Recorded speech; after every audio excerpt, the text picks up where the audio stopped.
Assalamualaikum warahmatullahi wabarakatuh.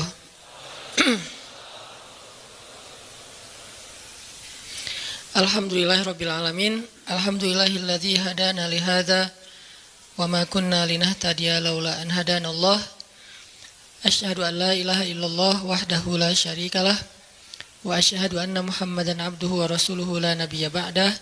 Allahumma shalli wa sallim wa barik ala sayyidina Muhammadin wa ala alihi wa sahbihi ajmain. Teman-teman yang dirahmati Allah Subhanahu wa taala, pertama-tama kita tidak henti-hentinya untuk bertahmid, bersyukur kepada Allah atas nikmat yang Allah berikan buat kita selama ini, yang sebagian besarnya kita nggak sadar kalau kita mendapatkan nikmat itu. Di antara nikmat yang sering kita nggak sadari itu adalah nikmat Allah menyelamatkan kita dari banyak kerugian. Kalau keuntungan kan kita tahu nih, karena wujud kan. Tapi kalau kerugian, kita seringnya nggak tahu karena tidak berwujud. Kalau berwujud, rugi. Kalau dihindarkan dari kerugian, pasti nggak akan ada wujudnya. Misalnya dihindarkan dari jatuh, berarti kan nggak ada lecetnya ya. Kalau lecet berarti jatuh. Kalau nggak lecet berarti nggak jadi jatuh. Nah ini berarti kan tidak berwujud. Karena nggak berwujud, seringnya kita nggak sadar kalau itu nikmat dari Allah. Tapi kita harus belajar yakin itu sering terjadi dalam hidup kita. Baik itu lecet fisik ataupun lecet hati. Berat. Karena kalau udah kerasa di hati kita kan berarti ada masalah nih. Kadang-kadang Allah menyelamatkan kita dari kekecewaan, dari marah, dari sakit hatinya. Itu kan tidak ada wujudnya karena kita diselamatkan. Tapi yakin bahwa sesungguhnya itu juga nikmat dari Allah. Makanya harus tetap bersyukur walaupun kita kadang nggak bisa menghitung nikmat Allah. Karena emang nggak mungkin menghitung nikmat Allah. Wa in ta'uddu ni'matallah. Nggak mungkin kita bisa menghitung nikmat Allah. Gampangnya misalnya coba aja, ada nggak kita yang bisa ngitung jumlah tetes air hujan ketika turun hujan? Itu baru satu nikmat ya, hujan doang nih.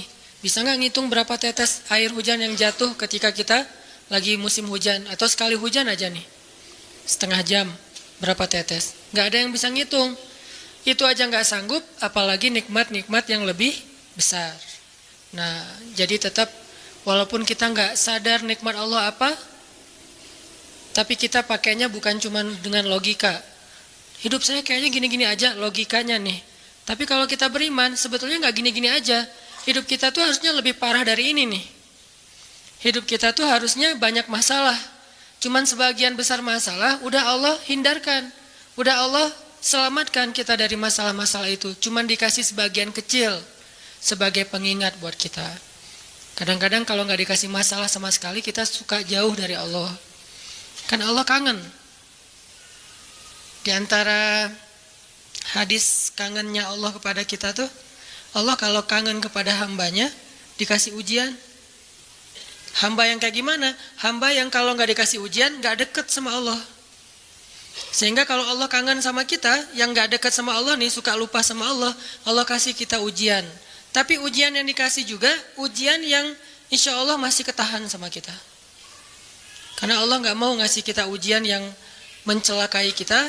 Kalau itu terjadi namanya bukan ujian, tapi namanya azab. Dan insya Allah orang beriman nggak dapat itu. Yang dapat kayak gitu tuh kelasnya udah kelas Firaun, Haman, Korun, Namrud ya.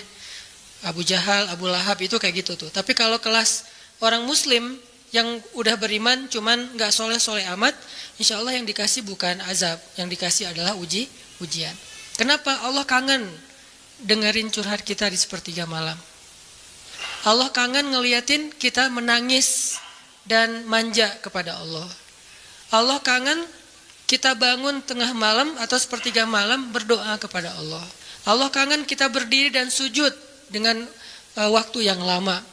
Kadang-kadang sujudnya setengah jam, saking lagi berserah diri kepada Allah. Allah kangen, makanya dikasih ujian dikit. Tapi ujian yang dikasih ke kita tuh sedikit dibandingkan yang Allah hindarkan dari kita. Tapi mana buktinya dihindarkan? Kalau ada buktinya namanya nggak dihindarkan. Kalau sudah wujud namanya kena. Kalau nggak kena pasti nggak ada wujudnya. Terus gimana kita tahu? Kita mungkin nggak tahu, tapi kita bisa meyakininya, iman. Makanya yang dipakai bukan hanya logika, tapi juga iman.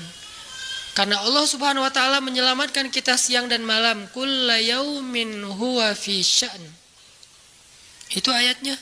Kulla yaumin huwa fi sya'n. Setiap hari Allah sibuk menyelamatkan kita. Salah satu tafsir dari kalimat fi sya'nin adalah Allah sibuk menyelamatkan kita. Setiap hari kulla yaum sibuk menyelamatkan fulan-fulan, sebanyak jumlah manusia, sebanyak itulah yang Allah selamatkan. Bukan cuma mukmin. Bahkan orang kafir juga kadang Allah selamatkan, cuman di dunia. Kalau di akhirat beda lagi ceritanya. Kalau di dunia, rahmat Allah semuanya dikasih. Baik kepada mukmin ataupun kepada yang tidak mukmin, dikasih rahmat Allah di dunia. Tapi di akhirat hanya berlaku bagi orang-orang yang beriman. Kenapa orang yang tidak beriman kok dikasih rahmat Allah di dunia? Karena di sisi Allah dunia itu kecil, gak terlalu berharga, makanya dikasih semuanya. Akhirat itu berharga, makanya dikasih buat yang Allah sayangi, yang Allah pilih doang, yaitu orang yang beriman. Jadi jangan sampai kita berpikir Allah tuh kayaknya gak fair, kok orang gak beriman dikasih rahmat di dunia? Karena dunia itu gak terlalu berharga di sisi Allah. Seandainya dunia itu ada harganya walaupun sebelah sayap nyamuk, gitu kan hadisnya, gak akan Allah kasih itu dunia kecuali kepada orang beriman. Tapi berhubung lebih ringan daripada sebelah sayap nyamuk, dikasih kepada semuanya. Ibaratnya kalau kita ngasih kayak ngasih lagi jalan gitu ya, naik angkot misalnya, naik angkot terus sama istri nih naik angkot berdua. Terus pas turun angkot, harga angkotnya tuh misalnya 3.000, udahlah kasih aja 5.000. Karena 2.000 yang kita kasih, nggak mungkin istri kita komplain. Kemarin aku minta nggak dikasih, nggak akan mungkin kan? Kenapa? Cuma 2.000. Tapi coba ngasih 100.000, beda tuh. Karena dia sesuatu yang ringan, maka tidak perlu komplain. 2.000 doang, saya juga dikasih lebih dari itu. Harusnya kita sadar bahwa dunia itu 2.000-an. Dunia itu cuma 2.000-an, nggak terlalu berharga lah, walaupun tetap butuh, nggak berharga juga butuh. Sehingga ketika ada orang yang tidak beriman dikasih 2.000-an kayak gini, kita yang beriman jangan sirik. Mending saya nggak beriman kalau kayak gitu. Ternyata nggak beriman juga dapat tuh banyak, nggak banyak, cuma 2.000-an. Dan kita mah dikasih lebih banyak dari itu, cuman yang dilihat 2.000-nya, bukan yang ratusan ribunya. Ini artinya teman-teman, yuk kita tetap belajar bersyukur kepada Allah. Walaupun kita nggak sadar nikmat Allah itu apa. Kita nggak bisa ngitung dengan logika kita. La tuhsuha, nggak mungkin bisa dihitung dengan logika. Tapi kita masih punya logika iman. Yang kita yakin, kulla yaumin huwa fi sya'n. Setiap hari itu Allah ngasih nikmat buat kita. Setiap hari itu Allah menyelamatkan kita dari banyak masalah. Setiap hari. Bukan pernah tuh dulu gua nyelamatin lo, enggak. Setiap hari diselamatin. Kita ada orang yang kadang-kadang nyelamatin kita dari satu musibah, itu kan berjasa dan kita kayak ngingat seumur hidup kan ya. Dianggap kayak orang yang paling berjasa dalam hidup kita. Dulu hampir putus gara-gara dia nggak jadi putus gitu. Nyambung lagi dalam bentuk yang halal misalkan ya. Berarti kan dia paling berjasa nih. Kalau nggak gara-gara dia nih, udah putus tuh. Kalau nggak gara-gara dia udah cerai nih. Alhamdulillah gara-gara si fulan, gara-gara ustadz itu, gara-gara teman saya, gara-gara orang tua, kita yang tadinya hampir bercerai, nggak jadi bercerai kan dia berarti berjasa banget dalam hidup kita, menyelamatkan rumah tangga. Allah menyelamatkan kita dari yang kayak gitu-gituan tuh kulla yaum, setiap hari. Kalau yang belum menikah, setiap hari Allah menyelamatkan kita dari zina. Apalagi kita hidup di zaman fitnah. Apalagi kita hidup di kota besar kayak di Bandung, yang fitnahnya mungkin lebih besar daripada di desa. Dengan mudah kita bisa terjerumus ke dalam dunia-dunia yang kayak gituan. Mudah banget. Tapi setiap hari diselamatin, besok diselamatin lagi, lusa diselamatin. Walaupun seringkali Allah pengen nyelamatin kita, kitanya aja yang kekeh gak mau diselamatin. Udah jatuh, Allah selamatkan dari apa? Dari makin terpuruk. Kadang-kadang kan jatuh ketiban tangga nih. Jatuh doang nggak ketiban tangga. Allah selamatkan. Kalau nggak diselamatkan 100%, minimal diselamatkan sebagiannya. Supaya kita nggak benar-benar hancur. Itu sering. Yang pernah merasakan masa-masa kelam di masa lalunya, harusnya kan ketika kita dulu kayak gitu, kita mungkin udah mati kali ya. Yang sering tawuran misalnya, yang sering tarung di jalan, alasannya alasan sepele gitu. Kayak kemarin saya pas ke Jakarta ada acara di daerah Bintaro tuh, lagi jalan, ada tawuran pelajar, pada bawa golok, bawa samurai, bawa celurit segala macam. Kita agak-agak kaget karena kita platnya plat D gitu kan. Agak bahaya nih di Jakarta soalnya. Langsung kita gimana nih plat D, masa mau ditutup pakai tangan, nggak mungkin kan ya, mobil. Akhirnya la haula aja. Coba bayangin, mungkin sebagian kita pernah ngalamin masa kayak gitu dan mungkin lebih parah. Yang kayak gitu-gitu mah udah jadi kayak sarapan lah. Kalau nggak makan siang, kayak gitu-gitu udah sering. Kenapa masih bisa selamat dan sekarang bisa duduk di masjid? Kalau bukan karena Allah menyelamatkan kita. Jadi kalau ada yang cerita ke saya tuh tentang pengalaman masa lalunya yang luar biasa kelam, saya tuh selalu bukan takjub ke dianya, takjub ke Allahnya. Bukan takjub karena dia bisa berhijrah, takjub karena Allah masih menyelamatkan dia dan menghijrahkan dia. Sehingga ketika dengar cerita kayak gitu, yang kita ucapkan adalah Masya Allah, Alhamdulillah. Bukan, wah hebat lo ya, dulu pernah bunuh orang, pernah ini, pernah semua dosa pernah gue lakuin dah. Itu gak perlu bangga, karena kalau dia gak diselamatin Allah, dulu udah celaka dengan dosa-dosa itu. Tapi karena Allah selamatkan, akhirnya dia diberi kesempatan. Bikin dosa, dibiarin sama Allah. Bikin dosa, dibiarin, bukan dibiarin berbuat dosa, dibiarin supaya dia kembali kepada Allah, dikasih kesempatan. Dan itu gak sehari, bertahun-tahun kan kita kayak gitu. Masih aja Allah biarin, masih Allah kasih kesempatan. Ini artinya teman-teman, benar, kulla yaumin huwa fi sya'an. Setiap hari itu Allah selalu jagain kita. Setiap hari itu Allah selalu nyelamatin kita dari banyak masalah. Kalau yang udah nikah, mungkin di hari-hari pertama atau tahun-tahun pertama, nih pengalaman pernikahan ya. Ya gak apa-apa deh. Sedikit lah ya, saya mah gak terlalu berpengalaman. Ada yang lebih berpengalaman dari saya lah ya. Ada sedikit pengalaman. Biasanya orang yang baru nikah ujiannya itu 3 tahun pertama. Kalau dia bisa ngelewatin masa 3 tahun pertama, insya Allah agak lebih mudah ke depannya. 3 tahun pertama ini paling berat. Apalagi kalau dia nikahnya, alhamdulillah gak pacaran. Kalau pacaran kan ujiannya udah sebelum nikah udah banyak ujian ya. Pas sudah nikah ya udah selesai. Bukan udah selesai ujiannya, udah gak ada yang perlu udah hambar aja. Udah plain ya. Pernah gitu Ustaz? Enggak sih. Untung ya, untung. Alhamdulillah gak pakai pacaran. Soalnya yang pacaran diputusin melulu. Jadi yang udah pacaran lama, pas udah nikah, kita mau ngapain lagi ya? Kayaknya udah semua ya. Oh iya, udah semua. Bulan madu dari dulu juga udah sering. Kan udah agak-agak plain gitu kan. Tapi kalau yang belum nikah, belum pacaran, nikah nih. Jadi kayak benar-benar baru pacaran, cuman ada konsekuensi lain yang mungkin ini jadi kayak semacam ujian lah biar sabar.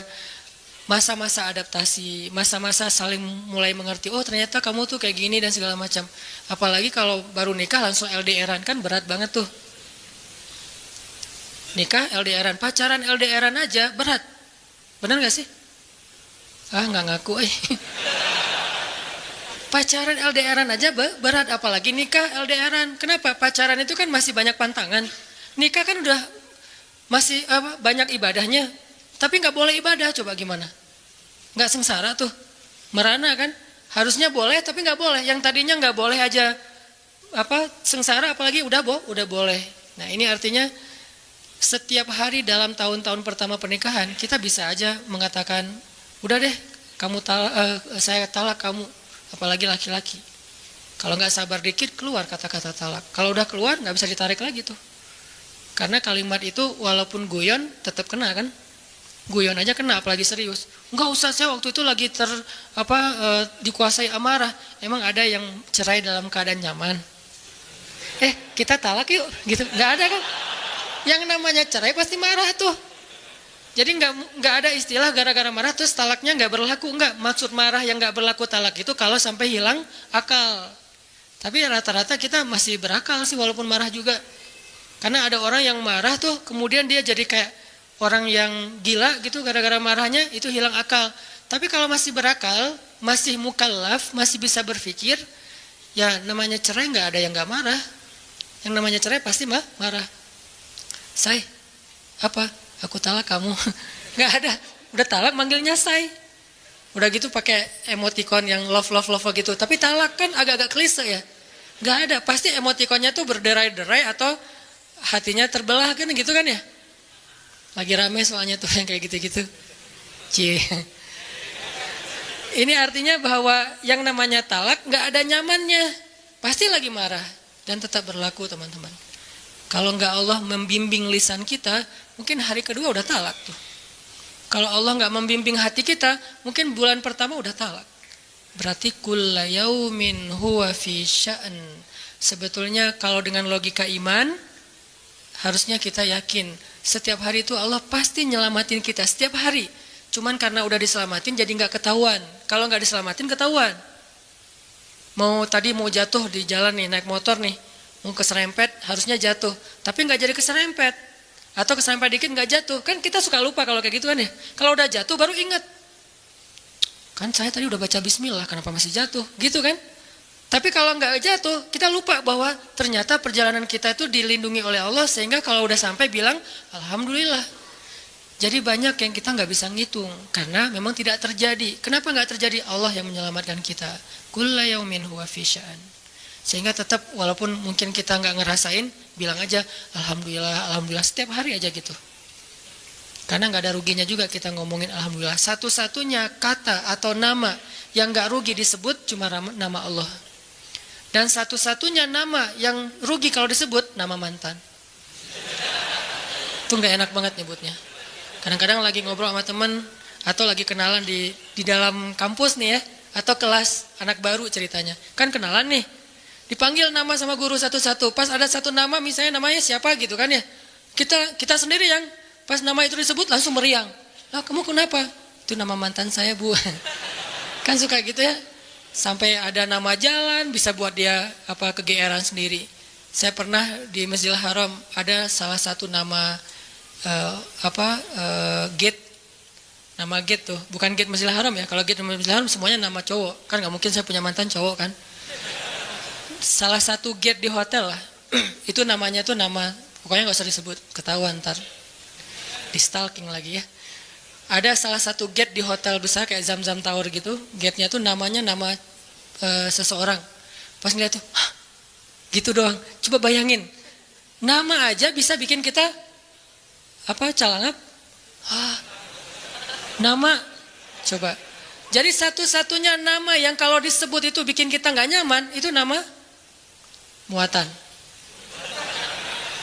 Dan satu-satunya nama yang kalau disebut bikin kita dapat kebaikan, cuma nama Allah Subhanahu Wa Taala. Setelah itu baru nama Muhammad SAW. Makanya nggak ada ruginya lah bilang Bismillah, Innalillah, Astagfirullah, Masya Allah, Subhanallah dan segala macam yang ada kata Allahnya. Sehingga Nabi bilang segala sesuatu yang di dalamnya ada nama Allah maka diberkahi, dan segala sesuatu yang di dalamnya tidak ada nama Allah maka tercabutlah kebaikannya. Jadi nggak ada rugi. Sehingga sampai nama orang aja yang paling baik itu adalah Abdullah sama Abdurrahman, walaupun manggilnya Dul, El, tapi tetap namanya bagus nih, Abdullah, Abdurrahman. Kepanjangan prolognya. Tapi ada hubungannya. Allah itu kalau kangen sama kita, Allah kasih kita ujian. Makanya jangan bikin Allah ngasih kita ujian kalau kangen, tapi ngasih kita nikmat. Kenapa Allah kasih kita nikmat? Soalnya kita udah biasa, nggak perlu diuji juga, udah tetap setiap malam itu curhat sama Allah. Bukan pas lagi banyak masalah doang baru curhat. Kalau pas banyak masalah doang baru curhat, berarti pas kita lagi normal, kita lama tuh nggak ketemu Allah, nggak pernah miss call Allah, nggak pernah japri Allah, nggak pernah curhat ke Allah, nggak pernah DM. Kan Allah kangen nih. Kemana ya dia? Kok nggak pernah DM saya? Kok nggak pernah miss call saya? Kok nggak pernah japri ke saya? Padahal online-nya sering loh. Tapi kok nggak pernah ke saya? Nih online-nya masih apa nih? Kan Allah suka gitu sama hambanya. Walaupun dengan analogi sosmed ya. Tapi Allah tuh perhatian banget sama kita. Allah nungguin kita datang. Setelah sekian lama kita cuek sama Allah, tiba-tiba kita baru niat mau datang. Duh, Udah lama juga ya saya belum japri ke Allah. Baru gitu doang, belum diketik nih, belum typing. Baru niat doang nih, Allah udah bahagia coba. Allah kok baik banget nih sama kita ya. Seolah-olah Allah butuh kita, padahal nggak sama sekali loh. Ghaniyun anil alamin. Allah tuh nggak butuh kepada siapapun di antara hambanya, nggak butuh sama sekali. Tapi kayak seolah-olah Allah tuh yang butuh banget sama kita. Saking baiknya Allah. Allah itu raufun, rahimun, karimun, jawadun, apalagi latifun. Nah, latifun Allah tuh sangat pengen dekat sama hambanya, itu Allah. Udah lama pergi nih, sibuk dengan semua orang di japri, semua orang dia chat sampai tengah malam chat sama orang lain, tapi Allah nggak pernah di japri. Allah tungguin. Kalau manusia mungkin kita bisa nyebutnya kayak kesepian gitu, tapi Allah kan nggak mungkin kesepian, tetap aja Allah nungguin seperti orang yang kesepian, saking kangennya sama kita coba. Begitu kita ada masalah datang ke Allah, Allah nggak bilang giliran sekarang aja lo datang, nggak kayak gitu Allah. Langsung Allah dekat, langsung Allah, ada apa hambaku? Hal min hajah, apakah kamu butuh sesuatu? Hal min taib, apakah kamu mau diterima taubatnya? Hal min mustaghfir, apakah kamu mohon minta ampun? Allah tanya kepada kita setiap malam, dicuekin lagi, dicuekin lagi. Datang Allah ke langit dunia. Harusnya kan Allah suruh aja malaikat ya, malaikat kasih tahu ke dia supaya berdoa. Enggak, Allah yang langsung turun. Ibaratnya Allah yang ngejapri kita, enggak dirit juga. Setiap malam japri, setiap malam gak dirit. Padahal online-nya, lasinnya tuh per setiap jam, bahkan setiap menit dia online terus. Tapi yang Allahnya gak dirit, ketimpa lagi tuh. Marahkah Allah? Enggak. Kalau Allah marah, pasti kita udah celaka dari dulu juga. Karena kalau Allah udah marah, maka perhatikanlah kaum-kaum sebelum kalian, kata Allah. Perhatikanlah kaum-kaum sebelum kalian. Ad, Samud, atau tokoh-tokoh sebelum kalian, Firaun, Haman, Namrud, dan seterusnya. Perhatikan kalau Allah udah marah nih, berarti Allah belum marah sama kita. Tapi jangan sampai batasan waktu yang Allah buat itu kita lewatin, itu bahaya. Karena kalau Allah sudah menentukan waktunya, gak bisa ditolak lagi sama kita.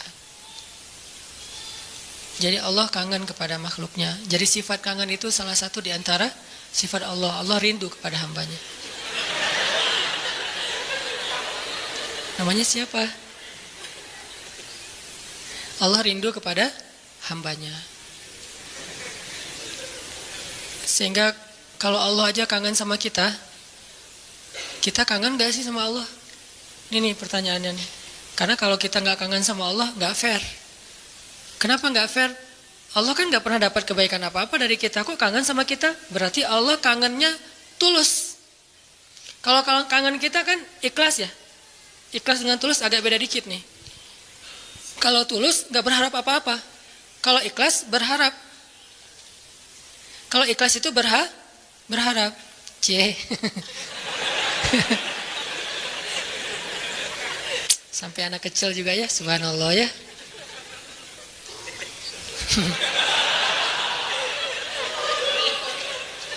Otomatis ada cewek soalnya. Cewek kecil.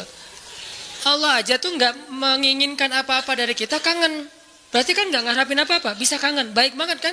Nah kita kalau kangen pasti ada ngarapin sesuatu. Kayak kangen orang tua, kenapa? Pengen masakan ibu. Kangen kampung halaman, kenapa? Pengen jajan, pengen lihat suasana yang luar biasa di keluarga. Kan kangen ya kampung halaman. Kangen dia misalnya, pengen disiapin segelas apa misalnya, green tea lah atau Thai tea atau apalah. Kalau yang standar mah ya, atau kopi misalnya. Kita mengharapkan sesuatu dalam kangennya kita. Kalau Allah kangen gak ngarapin apa-apa. Karena Allah gak butuh kita. Kok kangen? Berarti Allah maha baik.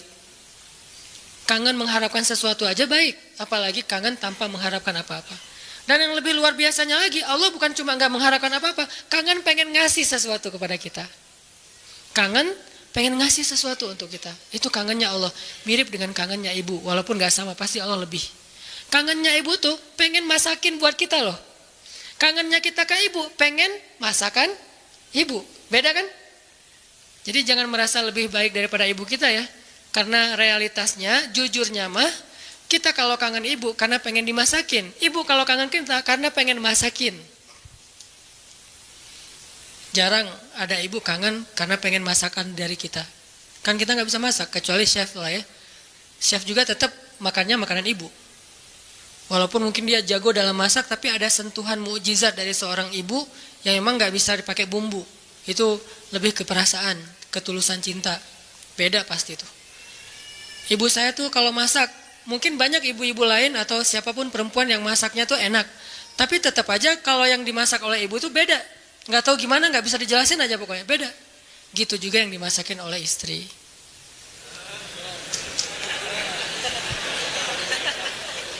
Nggak pernah ngerasain, nggak apa-apa. Sabar ya. Ibu aja dulu lah, puas-puasin ya. Karena ibu tetap aja seseorang yang luar biasa. Allah tuh kayak gitu, analogi cinta Allah kepada kita, walaupun nggak sama persis, tapi minimal ada analoginya. Kayak ibu kepada anak. Allah tuh kangen sama kita bukan karena pengen sesuatu dari kita, tapi karena pengen ngasih sesuatu untuk kita. Kok bisa gitu? Ibu aja bisa, apalagi Allah. Padahal ibu kan manusia yang punya banyak kekurangan. Kadang dia capek, kadang dia juga lelah, kadang dia butuh harta dan segala macam. Namanya ibu kadang-kadang butuh, kayak saya lagi di Mesir tuh, nelpon ibu saya, "Mak, butuh apa? Ini di rumah kalau bulan Ramadan kan bentar lagi bulan puasa, orang Aceh nyebutnya bulan puasa. Bentar lagi kan bulan puasa, di rumah nggak ada es, masa harus beli terus ke tetangga, nggak enak. Menjelang berbuka pas lagi ngabuburit datang ke rumah tetangga, bisa nggak beli kulkas? Boleh mak, boleh gitu.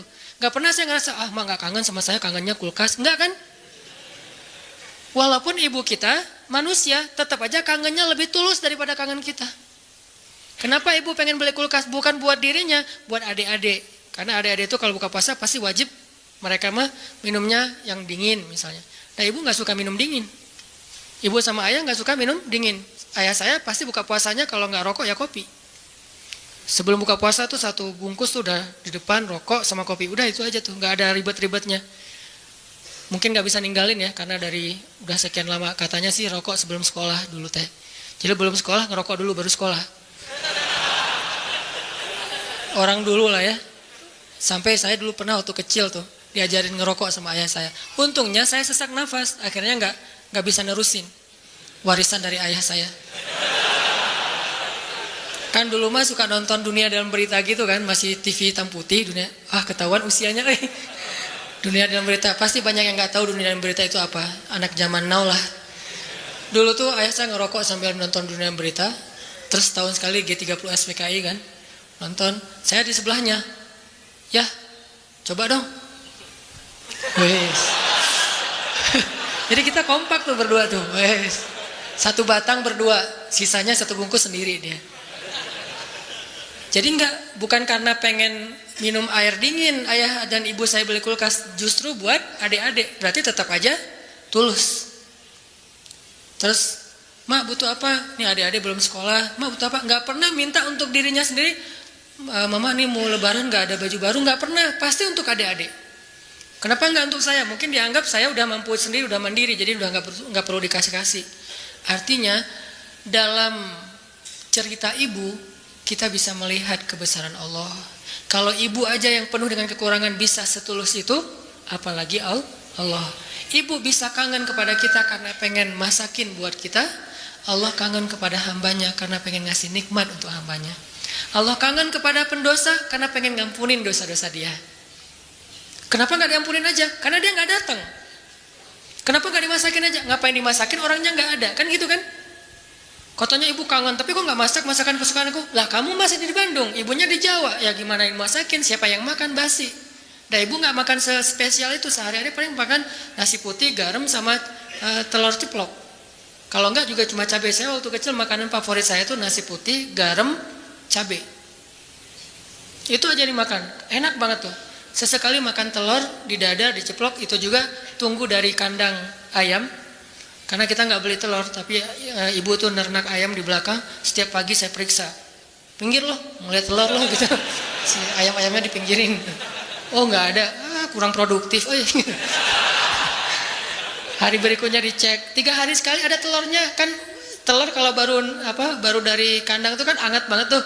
Saya ngerasain ternyata bedanya rasa telur dulu sama sekarang. Memang beda, dulu tuh nggak pakai pecin juga udah enak. Kenapa sekarang jadi generasi micin? Karena telurnya udah nggak berkualitas. Pembahasannya nggak penting. Jadi masakan makanan ibu mah cuma gitu. Terus kenapa ibu? Misalnya di Aceh itu ada namanya masakan kari lah ya, kari kambing, kari ayam. Kenapa mak kalau katanya kangen sama aku kok nggak masakin kari ayam? Lah kan kamu di Mesir, ngapain dimasakin? Yang makan siapa? Gitu juga Allah. Katanya Allah pengen ngampunin dosa aku, kok nggak diampunin? Lah kamu nggak pernah taubat, nggak pernah datang, nggak pernah sujud, nggak pernah minta ampun. Gimana mau diampunin? Kayak dikasih ampunan nggak ada yang ngambil gitu. Bukan Allah nggak mau ngampunin kita, kita nggak mau ngambil. Kita nggak mau makan, kita nggak mau datang gitu. Padahal Allah sediain. Begitu kita mendekat sedikit aja langsung Allah masakin tuh ampunan. Langsung menunya yang paling enak. Kalau analogi ibu tadi masak, langsung disediain untuk kita. Disediakan dengan sangat istimewa buat kita ampunan Allah. Apa istimewanya? Lengkap.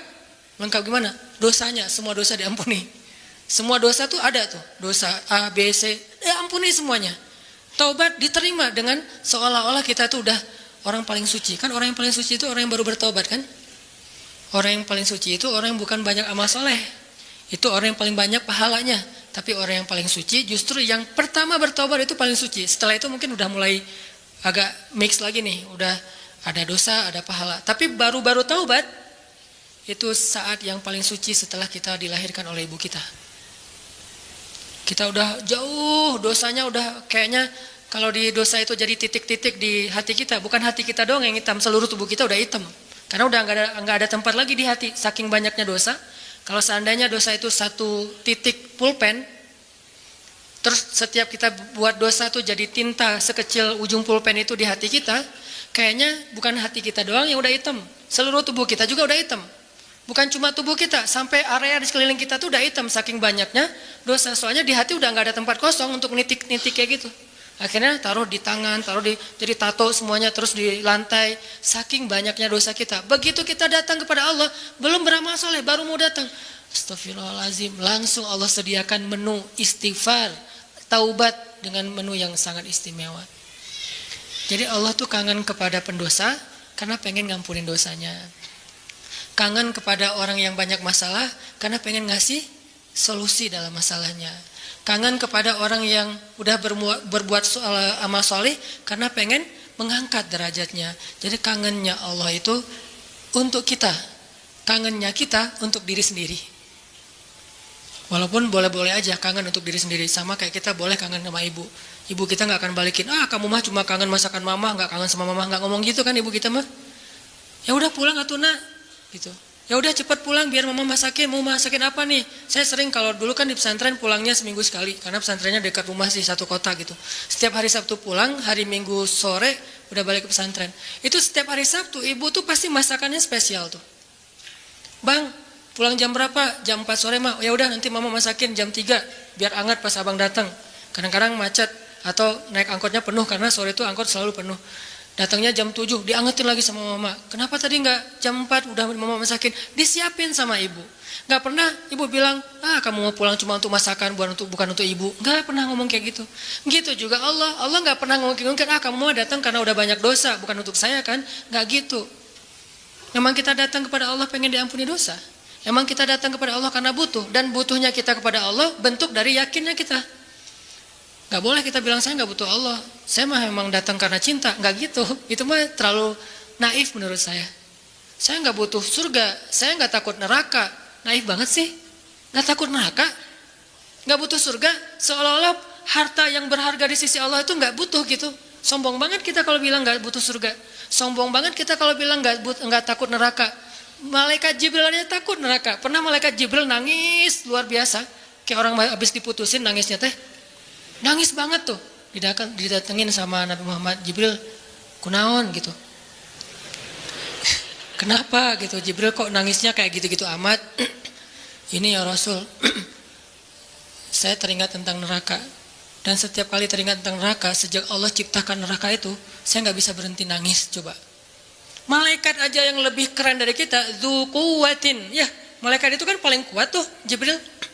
Yang bilang malaikat Jibril kuat, Allah bukan kita. Berarti kuat banget nih, tapi takut neraka. Dan kita bilang gak takut neraka, sombong namanya. Harus takut neraka, harus pengen surga, dan tetap cinta kepada Allah. Dan itu nggak bertabrakan tuh. Cinta, takut, berharap, itu semuanya bagian dari kebaikan. teman-teman yang dirahmati Allah Subhanahu wa taala. Tadi kita sampai kepada pembahasan analogi gimana rindunya Allah, kangennya Allah kepada hambanya. Itu analogi yang mungkin agak mendekati, walaupun gak pernah ada yang sama dengan Allah pastinya.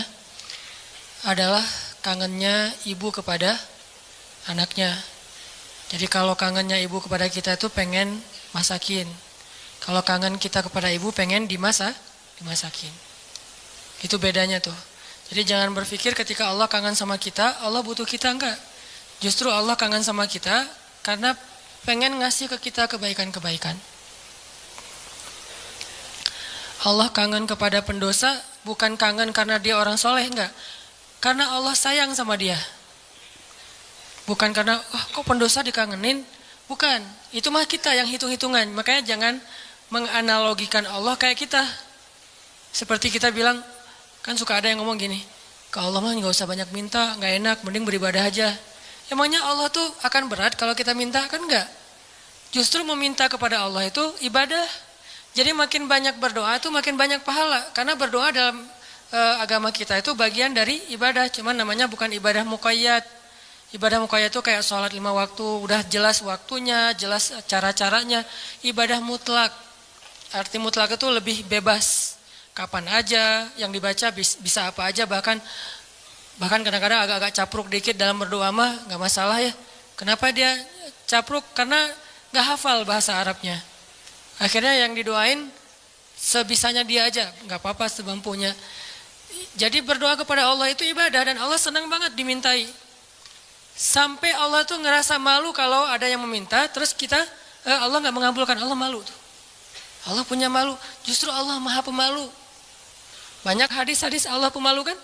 Di antaranya kayak hadis Nabi pas Utsman datang ke rumah Nabi dalam keadaan Nabi sakit. Pas Abu Bakar datang, Nabi nggak pakai baju atau pakai baju tapi nggak terlalu rapi gitu, biarin aja. Umar biarin aja. Begitu Utsman yang bilang salam, Nabi langsung rapi-rapi. Udah semuanya rapi, baru Utsman dibukain pintu. Ditanya kok gitu-gitu amat sama Utsman? Dah kita mah gak gitu. Kata Nabi, jangankan saya, Allah aja malu kepada Utsman. Terus Allah juga malu dalam hadis Nabi, sesungguhnya Allah malu kalau ada hambanya mengangkat kedua tangannya. Ini juga dalil bahwa berdoa boleh mengangkat tangan. Jadi gak perlu diperdebatkan lah. Gak angkat tangan boleh, menelunjuk juga boleh. Nelunjuk jangan pakai analogi culture manusia. Kalau culture manusia gini tuh merintah kan ya. Tapi kalau culture agama ini bukan merintah. Cuma Allah doang yang saya berharap gitu maksudnya. Doa kok gitu sih kayak merintah Allah. Enggak, ini mah pakai perasaan kita. Kalau pakai perasaan agama mah enggak gitu. Kan Nabi kadang berdoa gini. Kadang berdoa emang enggak pakai ngangkat tangan. Kapan tuh? Kayak pas naik kendaraan. Kan enggak mungkin di atas onta gini kan. Agak-agak gimana gitu. Atau pas mau makan. Tapi pas mau makan bismillahirrahmanirrahim. Walaupun boleh ditambah Allahumma lakasumtu misalnya. Ya, atau Allahumma barik lana. Asal enggak bismika Allahumma amutu ahya. Kan enggak harus gini, boleh juga gini, boleh enggak sama sekali. Kadang Nabi juga berdoa dengan mengangkat tangan. Buktinya sesungguhnya Allah malu kalau ada hambanya mengangkat kedua tangannya lalu Allah tidak mengabulkan permintaannya, kan Allah malu nih. Bisa juga Nabi ngangkat tangannya enggak gini, tapi gini. Kapan? Pas perang Badar. Kalau kita pas besok mau ngelamar. Jadi perang badarnya kita nih, jomblo nih. Lamaran, itulah perang badarnya kita. Apalagi menghadapi calon mertua yang berkumis tebal teh kan. Itu berarti menghadapi musuh yang lebih kuat daripada kita kan ya. Butuh mukjizat lah itu mah. Sehingga doanya malamnya kayak gini. Pas sudah diterima gini lagi. Itulah kita. Artinya teman-teman jangan ngelihat Allah seperti kita ngelihat makhluk. Tapi pasti Allah lebih baik daripada makhluknya, pasti. Bahkan gak bisa dibandingin. Kalau ada ayat-ayat kayak analogi, itu bukan perbandingan. Lebih kepada analogi supaya kita bisa berpikir. Dan memang Islam itu mengajarkan kita dan melatih kita berpikir. Afala ta'qilun, afala la'allakum tadhakkarun, tatafakkarun, dan berpikirlah. Am hasibatum, falyanzuru. Semuanya tentang berpikir. Jadi kalau ada istilah, udahlah gak usah dipikir-pikirin, udah taat aja. Taat tapi berpikir. Jangan taat gak berpikir. Karena agama ini agama milik orang-orang yang cerdas. Dibawa oleh orang yang paling cerdas di muka bumi. Dan kecerdasan itu di sini. Tapi kecerdasan doang nggak cukup, harus dipadukan dengan keimanan. Baru namanya Rabbaniyah. Nabi itu cerdas banget loh. Saking cerdasnya Nabi, turun ayat 1 juz kehafal sama Nabi. Jibril datang, Muhammad dengarkan, didengarin sama Nabi. Al-An'am kan, 1 juz lebih sedikit, 11 lembar kan, 1 juz 10 lembar. Nabi dengerin, Jibril baca, udah selesai Jibril baca, Jibril naik ke langit, Nabi udah hafal. Nabi kasih tahu ke sahabat, udah turun ayat kepada saya yang lebih baik, yang lebih saya cintai daripada langit dan bumi, yaitu yang dibuka dengan Alhamdulillah. Sahabat Ibnu Mas'ud bilang, saya udah hafal ya Rasulullah. Ini lagi sifat tawadunya Rasul. Rasul nggak bilang, emang lo doang, gue juga gitu. Enggak, saking tawadunya Rasul ya. Rasul malah kayak seolah-olah beliau nggak bisa gitu, saking menghargainya. Ini namanya ra'fah. Kalau kita kan suka ngeremehin orang, kalau Nabi nggak ngeremehin orang, walaupun beliau pasti di atas rata-rata. Oh gitu Abdullah, coba-coba gitu. Kayak beliau tuh nggak bisa kayak gitu. Abdullah pede kan? Wah bisa. Tapi Allah tahu lah, Nabi pasti hafal karena Nabi nggak bisa baca. Kalau Abdullah mengulang hafalan itu dari Nabi mendengar, gimana kalau Nabi nggak hafal? Kan Nabi membacakan dulu di antara para sahabat. Nggak ada satu huruf pun yang salah yang dibacakan Nabi. Padahal cuma sekali dengar nih. Berarti Nabi itu orang cerdas. Hafalannya kuat. Dan lagi-lagi jangan ngelihat kecerdasan hanya dengan bisa baca tulis. Karena kalau kita pengen baca sejarah, bacalah dengan analogi, dengan persepsi sejarah. Jangan baca sejarah dengan persepsi kekinian, itu keliru. Saya nggak bilang salah ya, keliru. Karena salah dan keliru itu beda. Kalau salah dalam bahasa fikih namanya batil. Benar, hak. Kalau keliru, khata, benar, sawab. Itu keliru kalau kita membaca sejarah, tapi pakai persepsi kekinian. Contoh, katanya pinter, tapi kok nggak bisa baca tulis? Karena di zaman sekarang, pinter itu dilihat dari kemampuan membaca dan menulis. Di zaman dulu, culture-nya belajar itu nggak lewat baca tulis. Di zaman Nabi dulu belajarnya lewat menghafal. Jadi orang yang pintar di zaman itu adalah yang bagus hafalannya. Orang yang pintar di zaman sekarang adalah yang paling pintar nulis dan membacanya. Bahkan zaman now mah udah nggak baca tulis. Udah lebih ke aplikasi. Udah lebih ke otak-atik. Bahkan kadang-kadang nggak aplikasi, googling aja. Saking simpelnya. Jadi orang yang mungkin sekarang dianggap agak kekinian, nggak pintar lagi istilahnya kekinian. Kalau dia dengar ceramah, udah pakai apa misalnya streaming, atau kalau dia lihat langsung dia pakai recording. Kalau dulu nggak pakai recording aplikasi, recordingnya di sini. Sehingga culture model belajar di zaman Nabi dengan zaman sekarang berbeda. Sehingga kita nggak boleh menjudge sejarah dengan persepsi kekinian, itu nggak boleh.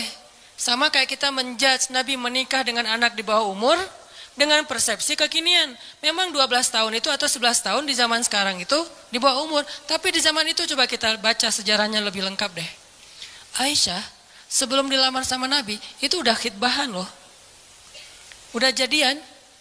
Sama siapa? Sama anak seorang laki-laki yang belum beriman. Namanya anak Mut'im bin Adi. Mut'im bin Adi ini salah satu orang kafir tapi pelindung Nabi kayak Abu Thalib. Setelah Abu Thalib wafat yang gantiin Abu Thalib itu Mut'im namanya. Mut'im bin Adi. Aisyah itu udah ditunangkan sama anaknya Mut'im. Nabi nggak tahu. Nabi dapat mimpi kan, yang dapat kain sutra dari surga gitu. Nabi datang kepada Abu Bakar, bilang ya Abu Bakar, saya bermimpi melamar Aisyah anakmu. Bagaimana pendapatmu? Abu Bakar diam-diam pergi ke Mut'im. Karena Abu Bakar sendiri kalau dilamar Nabi siapa yang bisa nolak kan ya? Nabi yang ngelamar kan. Jangankan untuk Nabi, untuk siapa dulu teh? Julaibib aja diterima kan ya? Apalagi sekarang untuk Nabi nih. Akhirnya diam-diam Abu Bakar datang ke Mut'im. Angkat dong teleponnya. Karena gak diangkat-angkat dari tadi teh. Pas diangkat, udah apa Abu Bakar? Ini ada masalah nih, yuk kita ketemuan. Ya udah di kafe mana? Itu dekat SM aja gitu. Ketemuan kata Abu Bakar, Mut'im nih gimana nih, saya galau berat. Saya gak enak sama kamu. Emang ada masalah apa? Kan kita udah lama berteman, biasa aja lah gitu. Kata Abu Bakar, Muhammad kamu tahu kan? Oh ya siapa yang nggak tahu? Muhammad kan ya orang yang paling mulia di Mekah. Dia ngelamar Aisyah. Mut'im senyum. Bukan kaget, bukan dasar tuh orang. Enggak, senyum. Jadi yang bete Muhammad menikah dengan Aisyah itu justru harusnya kan Mut'im kan? Bapak calon mertuanya anak Aisyah gitu. Kenapa kita yang bete nih? Orang kita nggak ada hubungan apa-apa dengan Aisyah. Akhirnya Mut'im senyum. Terus Mut'im bilang, kata Abu Bakar, terus gimana menurut kamu ya Mut'im? Kata Mut'im, ya Abu Bakar, kalau gitu kita batalkan pertunangan anak kita. Sesungguhnya Muhammad lebih layak untuk Aisyah daripada anak saya. Jadi secara culture, Aisyah itu emang udah waktunya menikah di waktu itu. Tapi kalau kita ngelihatnya dari angle kekinian, itu di bawah umur. Makanya jangan menjudge sejarah dari angle kekinian.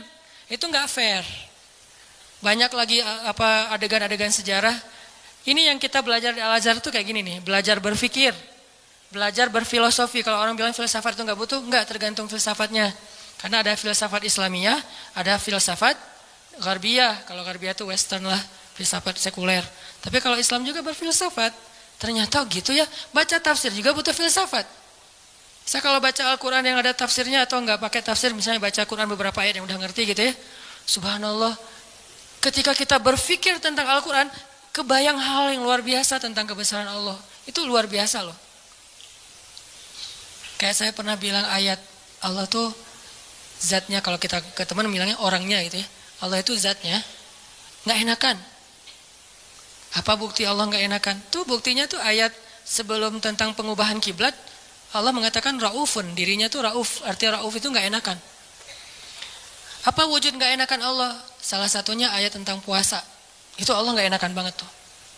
Mau nyuruh kita puasa aja, perintahnya satu, tapi bahasa-bahasa untuk seolah-olah memotivasi kita, itu satu lembar loh. Ya ayyuhalladzina amanu, kutiba alaikumusiyam. Makanya bacanya jangan ya ayyuhalladzina amanu, beda itu, beda intonasi, beda pesan. Tapi kalau kita baca ya ayyuhalladzina amanu, kan kata Nabi, bacalah Al-Qur'an dengan suara sedih kan? Bukan dengan suara teriak. Kadang kita ya ayyuhalladzina amanu, tergantung khotibnya kan ya. Padahal kadang ayat itu turunnya nggak gini, tapi santai turunnya. Ya ayyuhalladzina amanu, kutiba alaikumusiyam. Wahai orang yang beriman, diwajibkan bagi kalian berpuasa. Tapi coba perhatikan kalimat berikutnya. Kayak Allah nggak enakan banget.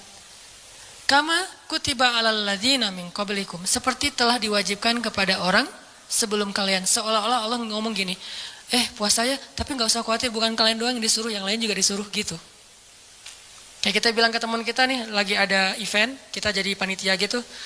Terus kita sebagai ketua panitia bilang ke teman-teman kita tim, tolong angkatin meja ya, soalnya yang lain di depan lagi beres-beresin sendal atau apalah. Tolong angkatin layar ya, tolong gulung layar ya, soalnya yang lain lagi beresin meja di dalam. Artinya bukan kamu doang yang disuruh, yang lain juga kerja, gitu kan? Saking ra'fah, nggak enaknya Allah sama kita coba. Nah kita mah enak-enak aja sama Allah, nuduh Allah macam-macam, Allah nggak adil, Allah maunya apa, Allah nggak rela saya jadi orang benar. Allah aja ke kita yang Allah maha sempurna, nggak enakan coba. Wahai orang yang beriman, berpuasalah atau diwajibkan bagi kalian berpuasa. Tapi bukan kalian doang, orang sebelum kalian juga diwajibin. Kama kutiba alal ladzina min qablikum. Ini untuk kalian bukan untuk saya. La'allakum tattaqun, supaya kalian bisa jaga diri. Kan takwa itu menjaga, wiqayah. Bisa jaga diri, maksud jaga diri apa Ustaz? Kan kata Nabi juga bagi para jomblo, kata Nabi kan ya. Kalau kalian udah sanggup menikah, menikahlah. Kalau nggak sanggup atau nggak ada yang mau sih, nggak ada hadisnya sih, nggak sanggup maksudnya. Nabi kan ngomongnya elegan ya, saya aja yang nerjemahinnya kurang elegan. Maksud nggak sanggup di sini itu bukan cuma nggak punya materi, nggak ada yang mau juga. Kan nggak mungkin Nabi bilang nggak mau ya, nggak ada yang mau ya, nggak mungkin kan? Kalau kalian nggak sanggup, dalam kurung versi saya nih, nggak punya uang atau nggak punya calon, atau ada calon banyak tapi nggak ada yang mau, misalnya tutup kurung, gitu kan? Kalau kalian nggak sanggup, puasalah. Karena itu bisa menjaga diri kalian. Udah Ustadz puasa makin pengen nikah. Saya banget tuh. Dulu, alhamdulillah udah enggak lah. Cukup ya. Oke, lanjut. Supaya kalian bisa jaga diri.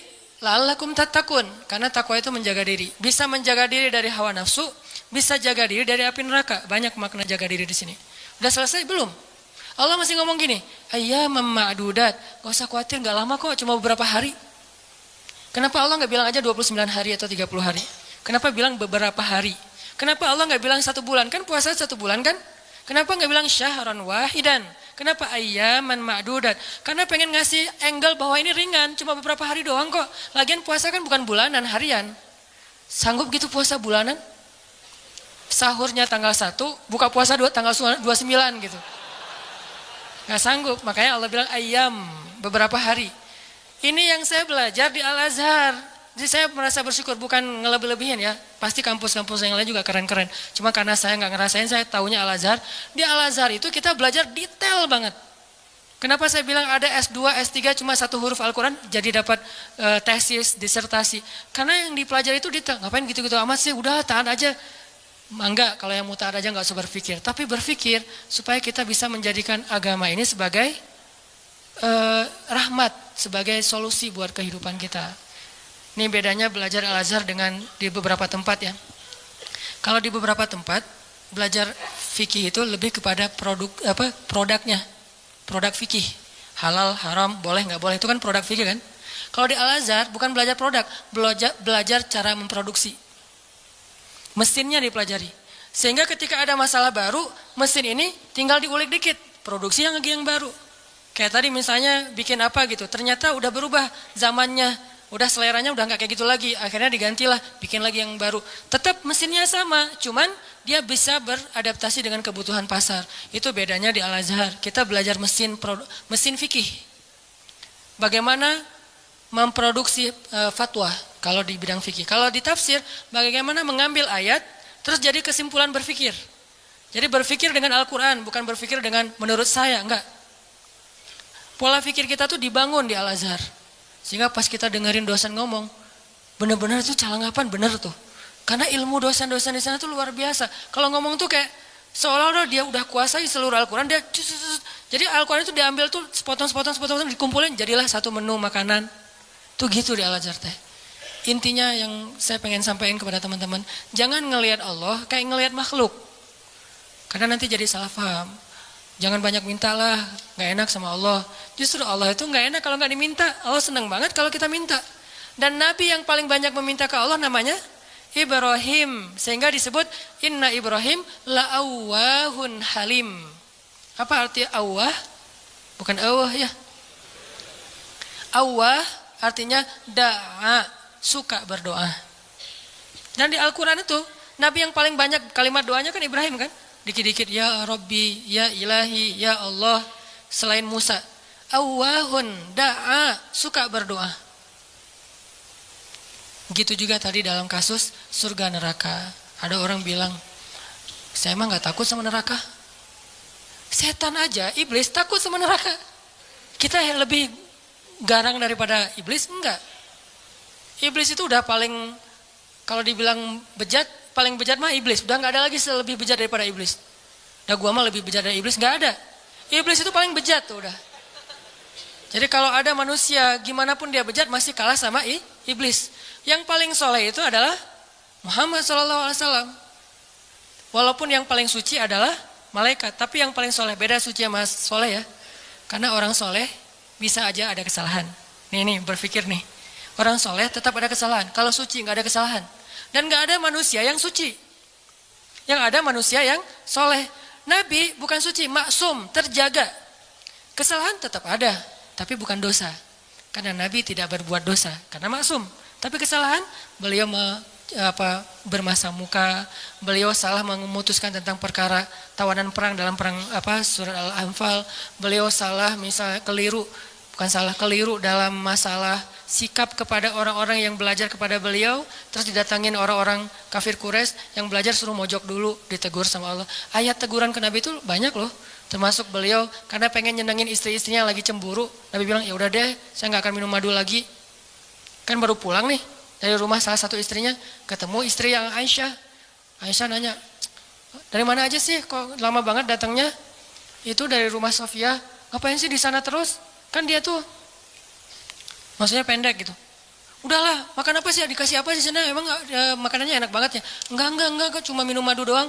Wah, enggak enak, pasti madunya enggak bener nih. Mulutnya enggak enak tuh. Akhirnya Nabi bilang, ya udah, mulai sekarang saya enggak akan minum madu lagi. Demi menyenangkan Aisyah. Turun ayat. Wahai Nabi, kenapa kamu mengharamkan apa yang Allah halalkan demi menyenangkan istrimu? At-Tahrim. Yang paling soleh di muka bumi dan di dunia akhirat dan langit bumi nih, Nabi Muhammad. Tapi yang paling suci, malaikat.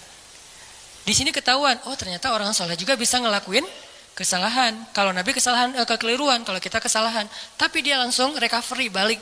Gak ada yang suci. Fala tuzakku anfusakum. Jangan kalian menganggap diri kalian suci. Tapi yang paling bejat adalah iblis. Kemudian setan. Setan ini minal jinnati wan nas, ada jin ada manusia. Sehingga kita kalau bilang saya nggak takut neraka agak-agak klise menurut saya. Berarti sia-sia dong Allah ciptain neraka, ternyata manusia nggak takut. Jika Allah udah banyak fattakun nar, itu perintah loh. Fattakun fa illam taf'alu wa la taf'alu fattakun nar. Apa arti kata fattakun nar? Takutlah kalian kepada neraka. Nar bahasa Arab. Naruka, nerakamu. Jadi bahasa Indonesia neraka. Bahasa Arab yang diserap menjadi bahasa Indonesia. Fattakun nar. Fattakun nar allati u'iddat lil kafirin. Yang disiapkan untuk orang yang kufur. Jadi kalau nggak takut neraka, Allah udah nakut-nakutin di Al-Quran. Seolah-olah kita bilang, nggak takut, gitu kan ya? Gimana tuh sama Allah? Kan agak-agak aneh nih. Nggak takut. Dunia aja kita takut dengan hal-hal yang mengerikan. Gak usah yang benar ya. Yang cuma halusinasi aja takut. Setan, hantu, gundurwo, yang gitu-gitulah. Gitu aja bisa bikin kita takut. Padahal itu nggak nyata. Nyata nggak sih? Saya belum pernah lihat, alhamdulillah ya. Nggak tahu kalau ngelihat ustadz juga kan manusia. Artinya yang nggak nyata-nyata amat aja kita takut. Giliran yang nyata, Allah sendiri suruh kita takut malah nggak takut, kan agak klise nih. Pasti pola pikirnya nggak menyeluruh nih, belum lengkap, belum utuh. Surga, biasa aja nggak pengen surga. Seolah-olah kita ngeremehin surga itu nggak berharga. Surga itu kata Nabi adalah ala sil'atallahi ghaliyah, ala sil'atallahi lil jannah. Harta Allah yang paling berharga itu adalah surga, bukan dunia. Dunia aja kita pengen, masa surga enggak? Padahal kata Allah, dunia ini enggak ada apa-apa dibandingkan surga. Klise lagi kan? Kita pengen surga dan Allah senang kita pengen surga. Kita takut neraka dan Allah senang kita takut neraka. Karena semua itu bagian dari yakin kita kepada Allah. Cuman, jangan hanya di lisan, harus di hati. Kita, kenapa kamu sholat 5 waktu? Kalau saya enggak sholat, ntar diazab kubur. Enggak apa-apa. Kenapa kamu sedekah? Karena pengen dapat pahala banyak, nggak apa-apa. Wah, kalian mah nggak ada yang tulus.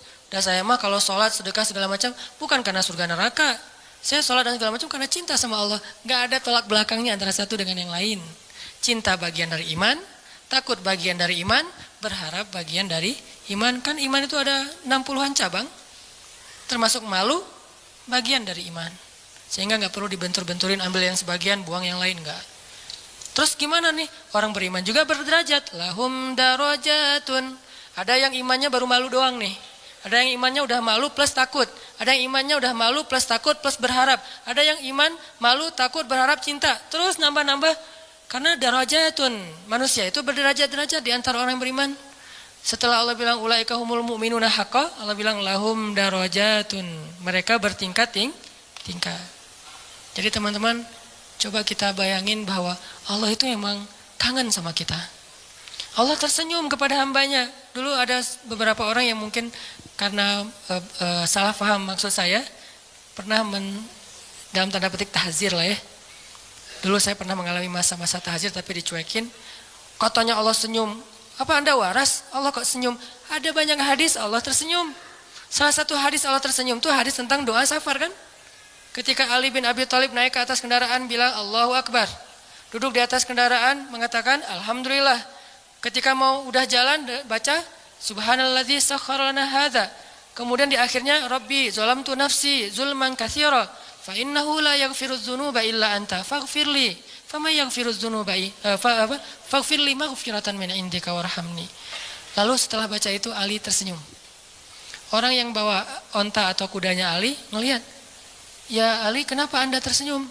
Kata Ali, "Karena saya melihat Rasulullah juga tersenyum dulu setelah membaca doa ini." Lalu saya tanya ke Rasul, "Kenapa Nabi tersenyum?" Kata Nabi mengatakan, "Karena setelah membaca doa ini Allah tersenyum." Kapan Allah tersenyum? Ketika kita beristighfar. Jadi kalau kita beristighfar teman-teman, Allah senyum. Cuman gimana senyumnya Allah? Laisa kamitslihi syai'. Allah nggak sama dengan makhluk. Cuman kita yakin Allah tersenyum. Gimana bentuk senyumnya nggak usah dibayang-bayangin. Allah senyumnya gini nggak ya? Nggak usah dibayang-bayangin. Allah senyumnya gini atau yang flat tapi banyak kelihatan gigi gitu kan, kayak emoticon gitu. Enggak lah, nggak usah dibayangin. Pokoknya senyum weh. Allah senyum artinya Allah senang. Termasuk kayak ada hambanya yang bertobat, Allah itu bahagia. Saking bahagianya lebih daripada orang yang ketika dapatin onta yang hilang, terus dia bilang, Allah anta abdi wa ana rabbuk. Ya Allah, engkaulah hambaku dan aku Tuhanmu. Ngomongnya salah saking bahagia. Allah lebih bahagia dari orang itu terhadap orang yang bertobat. Berarti kan Allah emosional ya. Allah itu emosional, bahagia, marah, senang, cinta, tersenyum, emosional. Cuman emosi Allah itu maha sempurna, nggak seperti makhluk. Sehingga kita coba melibatkan emosi kita dalam berinteraksi dengan Allah. Jangan flat lah. Masa kita katanya cinta tapi flat, hambar, kayak plain gitu, kayak jalan tol. Kan nggak enak ya? Pernah kenal ada orang yang flat? Sama teman misalnya flat banget tuh. Gak ada ekspresinya, kita kasih hadiah, ya makasih. Gak ada ekspresinya nih orang. Terus kalau ada masalah, dia ada masalah, gak ada masalah, ya gitu mukanya tuh. Nyebelin, kayak muka saya. Kenapa ada orang kalau ketemu saya di awal-awal tuh kayak sebel gitu? Karena mungkin muka saya tuh kayak bakatnya nyebelin. Tapi kalau udah kenal enggak lah, ya. Makin nyebelin. Ini ada orang flat banget nih, flat banget. Dia kasih hadiah biasa aja, dapat masalah diledekin juga dia biasa aja. Paling gak enak kalau punya pasangan kayak gini nih. Gak ada ekspresi-ekspresinya. Ada juga yang ekspresinya lebay. Kasih hadiah dikit, wah segala macam. Ada masalah dikit, nangisnya, wah kemana-mana. Misalnya ada yang kayak gitu teh. Nah Allah yang paling ideal perasaannya. Yang paling ideal zatnya. Yang paling ideal kebaikannya. Paling ideal aja pokoknya. Jadi kita coba melibatkan emosi kita ketika kita berinteraksi dengan Allah. Allah kangen sama kita. Cuman kangennya Allah karena pengen ngampunin dosa-dosa kita. Kata Nabi, setiap sepertiga malam Allah turun ke langit dunia. Terus Allah manggil-manggil. Saya kalau ngebayangin ini, Allah manggil-manggil. Coba ya, Allah manggil-manggil. Duh, jangan kasihan karena Allah gak akan hina kayak gitu. Cuman gak enak. Allah manggil-manggil. Saya kok sombong banget ya gak menyambut panggilan Allah gitu. Walaupun gak wajib kita datang. Udah gitu, bayangin ya, Allah manggil-manggil tapi gak wajib didatengin. Allah manggil-manggil, Allah telepon, gak wajib diangkat. Kan Allah baik banget kan? Harusnya kan Allah kalau Allah manggil harus datang ya. Kayak sholat 5 waktu misalnya Allah panggil, boleh kita misalnya gak datang segera. Walaupun gak baik, yang paling baik itu datangnya segera, di tempat panggilan itu dikumandangkan. Tapi kalau gak datang segera juga gak sampai dosa. Cuman kehilangan banyak kebaikan lah. Walaupun sebagian mazhab mengatakan dosa. Tapi saya cenderung kepada mazhab yang mengatakan bukan dosa. Sunnah muakkadah. Tapi kalau keseringan gak datang, diragukan keimanannya. Agak-agak mirip munafik nih. Kalau sering gak datang. Allah tuh toleran banget. Hayya 'alas shalah. Kita lagi sibuk kerjaan nih, gak datang. Allah gak marah sama kita. Gak sholat aja, sebetulnya Allah marah, cuman sabar. Allah selain Jabbar, Qahar, tapi juga Sabur. Ya, kan ideal banget nih. Kalau Allah marah bisa, nggak ada yang bisa ngehalangin, tapi Allah sabar. Kalau kita sabar karena nggak bisa marah. Seringnya kan kita sabar tuh karena nggak bisa marah. Begitu bisa marah nggak ada sabarnya. Kalau Allah sabar padahal bisa marah. Selain Jabbar, Qahar, apalagi sifat-sifat yang keras nih. Muntakim, tapi di sisi lain sifat jamal. Makanya ada sifat jamal, ada sifat kamal. Sifat jamalnya Allah apa? Karim, Rahim, Sabur, Ghafur, gitu-gitu kan? Ini artinya teman-teman, bayangin ya, Allah manggil-manggil kita sepertiga malam. Ngapain sih Allah sepertiga malam repot amat sih datengin kita? Tapi kita nggak wajib datang. Tapi kalau kita datang, Allah sayang banget sama kita. Cuman dari kitanya nih, bukan angle Allah. Kalau angle Allah kita nggak wajib datang. Tapi angle kita, enak nggak sih kalau nggak datang? Enak nggak sih Allah udah manggil-manggil tiap malam terus kita nggak bangkit? Kalau kita bangunnya telat, pas azan subuh baru bangun, ngerasa nggak sih? Aduh Allah maaf ya, bangunnya telat. Gitu nggak sih ke Allah? Karena kita kalau ke makhluk gitu banget loh. Di telepon ternyata miss call 10 kali nggak diangkat, langsung maaf ya, emoticon, segala macam. Minta maaf tuh rasa tangan diginiin tuh banyak sampai 10 juga. Kok kita ke makhluk gitu, ke Allah enggak? Padahal makhluk itu enggak terlalu berjasa sama kita. Allah mah berjasa dari sejak kita dalam kandungan ibu kita. Bahkan sebelum kita diciptakan. Tapi kita enggak pas bangkit dari tidur. Duh Allah maaf ya, saya bangunnya telat, astagfirullah, gimana nih? Langsung wudhu, datang ke masjid, minta ampun kepada Allah. Padahal kita enggak wajib datang. Ini lebih ke ngomongin emosional. Saya enggak ngomongin hukum fikih. Kalau ngomongin hukum fikih agak-agak kaku sih. Makanya di atas hukum itu ada akhlak namanya. Di atas hukum ada akhlak. Orang kalau udah akhlaknya bagus, hukum ini jadi enggak terlalu penting. Mudah ngamalin hukum tuh kalau akhlak moralnya udah kayak orang disiplin. Kan enggak perlu timer lagi kan? Udah disiplin, enggak perlu lagi ketat. Hukum itu dibikin ketat karena orangnya enggak disiplin. Ketika orangnya udah disiplin, udah akhlaknya, moralitasnya, lifestyle-nya udah bagus, hukum gak terlalu ketat juga gak masalah. Yang saya pernah cerita tuh, di Jepang, di baggage claim, baggage belt itu, tempat ngambil bagasi, itu gak ada yang jagain, gak ada polisi, gak ada petugas, cuma pakai garis doang. Garisnya juga kecil, gak pakai pagar segala macam. Kadang-kadang kan udah pakai pagar juga didobrak kan ya. Ini garis, kenapa jadi ringan gitu? Karena orangnya udah bagus moralnya. Berarti di atas hukum ada moralitas. Di atas fikih ada akhlak. Moral itu, akhlak itu di atas ilmu. Orang punya ilmu tapi nggak berakhlak agak kurang pas. Sehingga nih bedanya hukum fikih sama akhlak nih. Anjing hukum fikihnya apa? Anjing hukum fikihnya bukan haram, najis. Makan anjing, hukum fikihnya haram. Anjingnya najis, beda ya, makan anjing sama anjingnya. Anjing dalam fikih itu najis. Kena liurnya najis, memakannya haram. Tapi dalam moralitas, dalam akhlak, ngasih minum anjing yang kehausan masuk surga. Islam itu ideal teman-teman, gak usah khawatir lah. Gak usah takut dengan hukumnya, lupa dengan moralnya. Padahal moral Islam itu jauh lebih keren dan mempackaging hukumnya. Anjing itu najis, kita nggak boleh kena liurnya, walaupun boleh memelihara anjing untuk berburu, misalnya untuk penjaga, bukan untuk sekedar lucu-lucuan ya. Karena dulu mungkin nggak ada anjing kayak yang lucu-lucu kayak sekarang kan ya. Di salon gitu kan ya. Biaya anjing aja. Kalau di New Zealand kata teman saya tuh, kucing aja di sana tuh pakai sertifikat. Kalau ada orang, pernah ada kasus dia pergi keluar kota, lupa nggak laporan, kucingnya tinggal di dalam rumah dan nggak dikasih makan, itu kucing diambil alih oleh negara dan orangnya kena denda. Islam banget kan ya? Islami banget kan? Kan ada hadis Nabi yang bilang, yang perempuan yang dilihat di dalam neraka gara-gara membiarin kucingnya meninggal, nggak dikasih makan, ditinggalin beberapa hari keluar kota, nggak tahu dia lagi traveling kemana gitu si cewek itu teh. Itu kan terjadi kan ya? Nah anjing najis, anjing haram, tapi ngasih minum anjing yang kehausan itu masuk surga. Yang ngasih minumnya siapa? Bukan orang soleh. Kalau orang soleh, itu mah amal pelengkap. Bukan, orang yang baru bertobat dari dosa zina. Bukan pezina ya. Karena orang kadang-kadang suka jadi modus tuh. Tuh pezina aja masuk surga. Mana ada pezina masuk surga? Yang ada orang yang bertobat dari zina masuk surga. Orang yang bertobat dari membunuh masuk surga. Nggak ada pembunuh masuk surga. Nggak ada itu. Kalau gitu buat apa kita beramal soleh kalau semua juga masuk surga? Nggak ada keadilan tuh. Allah kok menciptakan neraka sih, katanya pengasih penyayang, kok ada neraka? Surga neraka adalah bentuk keadilan, karena tanpa surga neraka tidak ada nilainya kebaikan.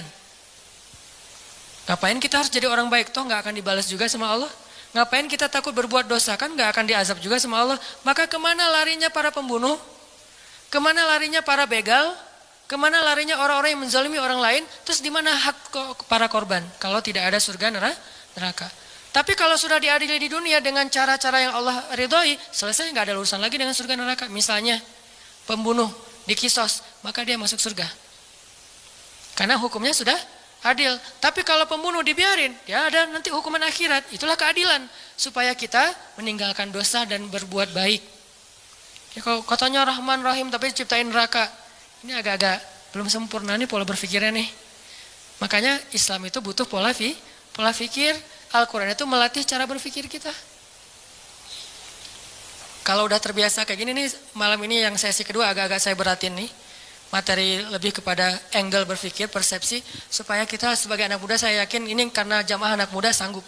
Kalau jamaahnya udah usia sekian, mungkin saya nggak akan ngomongin pola pikir, lebih kepada ngomongin masalah sakaratul maut atau apalah.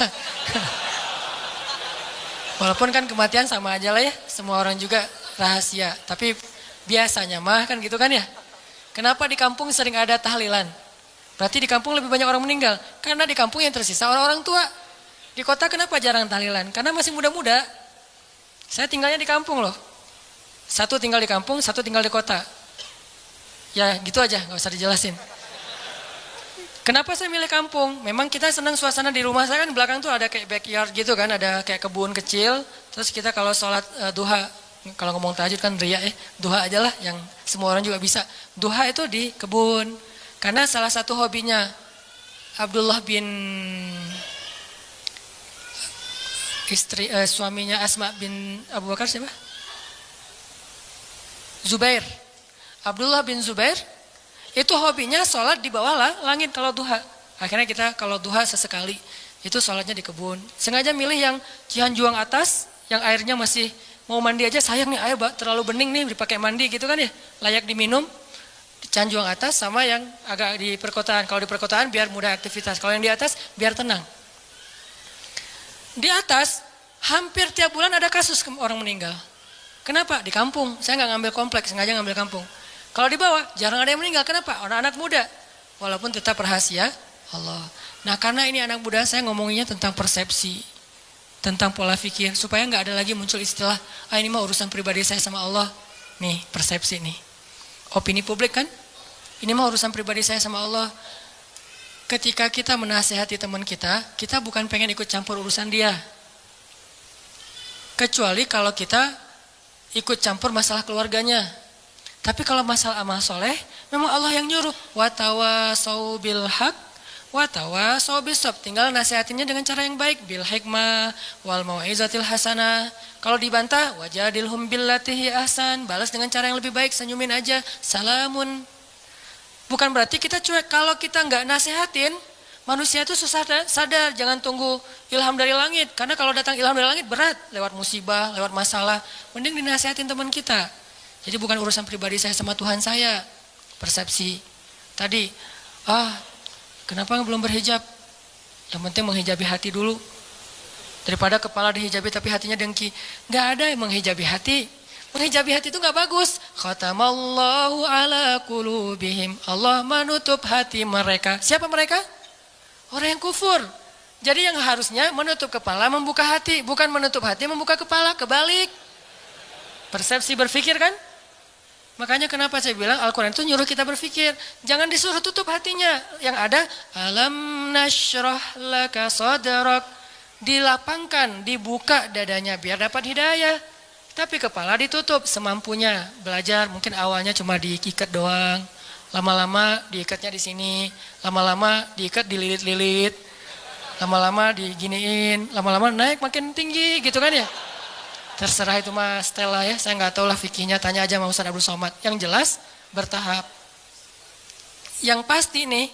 Bukan nutup hati buka kepala, tapi tutup kepala buka hati. Kalau ada orang yang berhijab tapi masih buat dosa, jangan salahkan hijabnya, salahkan orangnya. Ada orang yang sholat tapi korupsi, jangan salahkan sholatnya, salahkan orang yang korupsinya. Dan jangan bilang gini, mending saya nggak sholat dan nggak korupsi. Daripada dia sholat tapi korupsi. Dia sholat dapat pahala, korupsinya dosa. Kamu nggak sholat dosa dan nggak korupsi dapat pahala. Masing-masing kebaikan dan keburukan itu ada bagiannya sendiri-sendiri. Jangan dibentur-benturin. Nggak ada mending-mendingannya. Mending mana nih? Orang yang banyak amal soleh tapi riya dengan orang yang banyak dosa terus dia taubat. Mending mana? Susah mendinginnya ya. Makanya ada yang bilang gini teman-teman. Kadang-kadang salah ngomong mungkin ya. Beberapa penceramah pernah ngomong gini. Lebih baik orang yang banyak dosa lalu bertaubat daripada orang yang banyak amal soleh tapi riya. Benar nggak tuh? Lebih baik lebih baik orang yang banyak dosa lalu bertaubat daripada orang yang banyak amal soleh lalu riya. Gak ada cerita orang banyak dosa lebih baik daripada beramal soleh. Terus kata yang benarnya gimana? Lebih baik orang yang bertobat dari dosa daripada orang yang riya akan amal soleh. Itu bahasanya. Tipis kan? Yang tipis-tipis ini kita belajar di Mesir. Supaya gak salah ngomong. Saya kalau memperkenalkan teman saya, misalnya satu grup gitu ya. Seorang ulama di Mesir yang saya pernah bilang audisi. Saya kan pernah ikut audisi di TV Mesir untuk baca Al-Quran. Namanya As-Saud Al-Zahabi, suara emas, seruling emas, judul acaranya. Diseleksi dari ratusan orang, cuma 5 orang yang bisa masuk tayangan TV, Iqra TV itu. Nah pas audisi ada 3 juri, di tengah yang juru bicaranya, kayak di Got Talent gitu kan. Di tengah dia bilang, saya Abdullah, juri bidang tajwid. Di sebelah saya, sebelah kanan saya Syekh Abdurrahman, beliau juri di bidang seni. Yang sebelah satu lagi, gak dibilang sebelah kiri. Saya duduk di sebelah kanannya Syekh Yusuf. Ini ulama kita nih, teliti. Saya duduk di sebelah kanannya Syekh Yusuf. Gak mau bilang di sebelah kiri saya, gak boleh. Kurang beretika. Saya duduk di sebelah kanannya Syekh Yusuf. Beliau juri di bidang fasoha misalnya, atau hafalan. Telitinya ulama. Al-Quran lebih teliti dari itu. Nabi lebih teliti dari itu. Makanya bahasanya bukan lebih baik orang yang berbuat dosa lalu bertaubat daripada orang yang beramal tapi riya. Enggak ada orang berbuat dosa lebih baik daripada orang beramal. Yang ada lebih baik orang yang bertaubat dari dosa. Kan taubat emang lebih baik dari riya kan? Lebih baik orang yang bertaubat dari dosa daripada orang yang riya akan amal-amalnya. Itu benar kalau kayak gitu teh. Supaya enggak jadi opini publik yang mengatakan, belum tentu dia lebih baik yang lagi buat dosa nih. Belum tentu dia yang lagi sholat nih. Belum tentu yang sholat yang ke masjid itu lebih baik. Bisa aja yang berbuat dosa lebih baik ntar dia masuk surga. Enggak ada orang berbuat dosa masuk surga. Yang ada orang habis berbuat dosa taubat, gara-gara taubat masuk surga. Tuh ada tuh. Katanya pelacur tapi masuk surga. Mana? Itu yang ngasih minum anjing, dia bukan pelacur. Dia udah bertaubat, jangan bilang lagi dia pezina. Dia udah bertaubat, udah baik, udah soleha. Setelah dia bertaubat, saking dia serius bertaubat, dia nggak ngeremehin amal soleh. Sampai anjing aja dikasih minum. Karena buat dia itu amal soleh, dia ngerasa selama ini saya kurang amal nih. Sekarang saya mau tamak nih. Mau rakus dengan amal soleh. Apa aja saya lakuin, termasuk ada anjing yang kehausan, saya kasih minum. Terserah berapa aja pahalanya. Gitu kan? Saking semangatnya nih. Dan Allah tidak meremehkan amal hambanya. Seorang yang udah banyak dosa kalau bertobat, amalnya cuma sedikit, yaitu ngasih minum anjing, bisa masuk surga. Itu pesannya kayak gitu tuh. Jadi kita habis tobat nih, belum amal soleh nih, masuk surga. Kalau udah tobat. Buktinya yang membunuh 100 orang, udah beramal soleh belum? Belum. Satu-satunya amal soleh dia apa? Taubat. Satu-satunya amal soleh dia adalah taubat, masuk surga. Jadi nggak ada cerita pembunuh masuk surga, pezina masuk surga, nggak ada. Yang ada, orang yang bertobat dari membunuh, masuk surga. Orang yang bertobat dari berzina masuk surga. Ini cara kita menilai Allah Subhanahu wa taala. Ini namanya persepsi akidah, bukan wawasan akidah. Mungkin di beberapa ta'lim kita belajar wawasan akidah. Wawasan akidah itu uluhiyah, rububiyah, asma, sifat, itu wawasan akidah. Tapi kadang enggak membentuk persepsi, walaupun itu juga penting. Cuman porsinya harus ditambah, membentuk persepsi kita tentang Allah. Udah selesai belum membangun emosional kita kepada Allah? Kalau akidah kita udah sampai membangun emosional, itu udah keren. Siapa yang terbangun emosionalnya? Rindu, malu. Nabi Ayub itu malu sama Allah. Sakit 10 tahun, gak pernah berdoa, ya Allah sembuhin dong, kan saya udah 10 tahun. Enggak, kenapa? Malu sama Allah. Kita boleh gak minta doa sembuh? Boleh banget. Karena derajat iman kita kan gak kayak Nabi Ayub. Lagian Nabi kan mengajarkan kita doa tentang sakit, ya Allahumma Rabban nas dan seterusnya. Ditanya sama istri Nabi Ayub, ya Nabi Allah, kamu itu kan Nabi kekasih Allah, kalau kamu berdoa pasti Allah mengijabah. Kenapa gak berdoa aja? Nabi Ayub tanya, istriku tercinta, berapa lama selama ini kita dapat nikmat dari Allah? Ya 17 tahun. Berapa lama sudah kita diuji oleh Allah? 10 tahun. Malu saya sama Allah. Baru 10 tahun udah minta.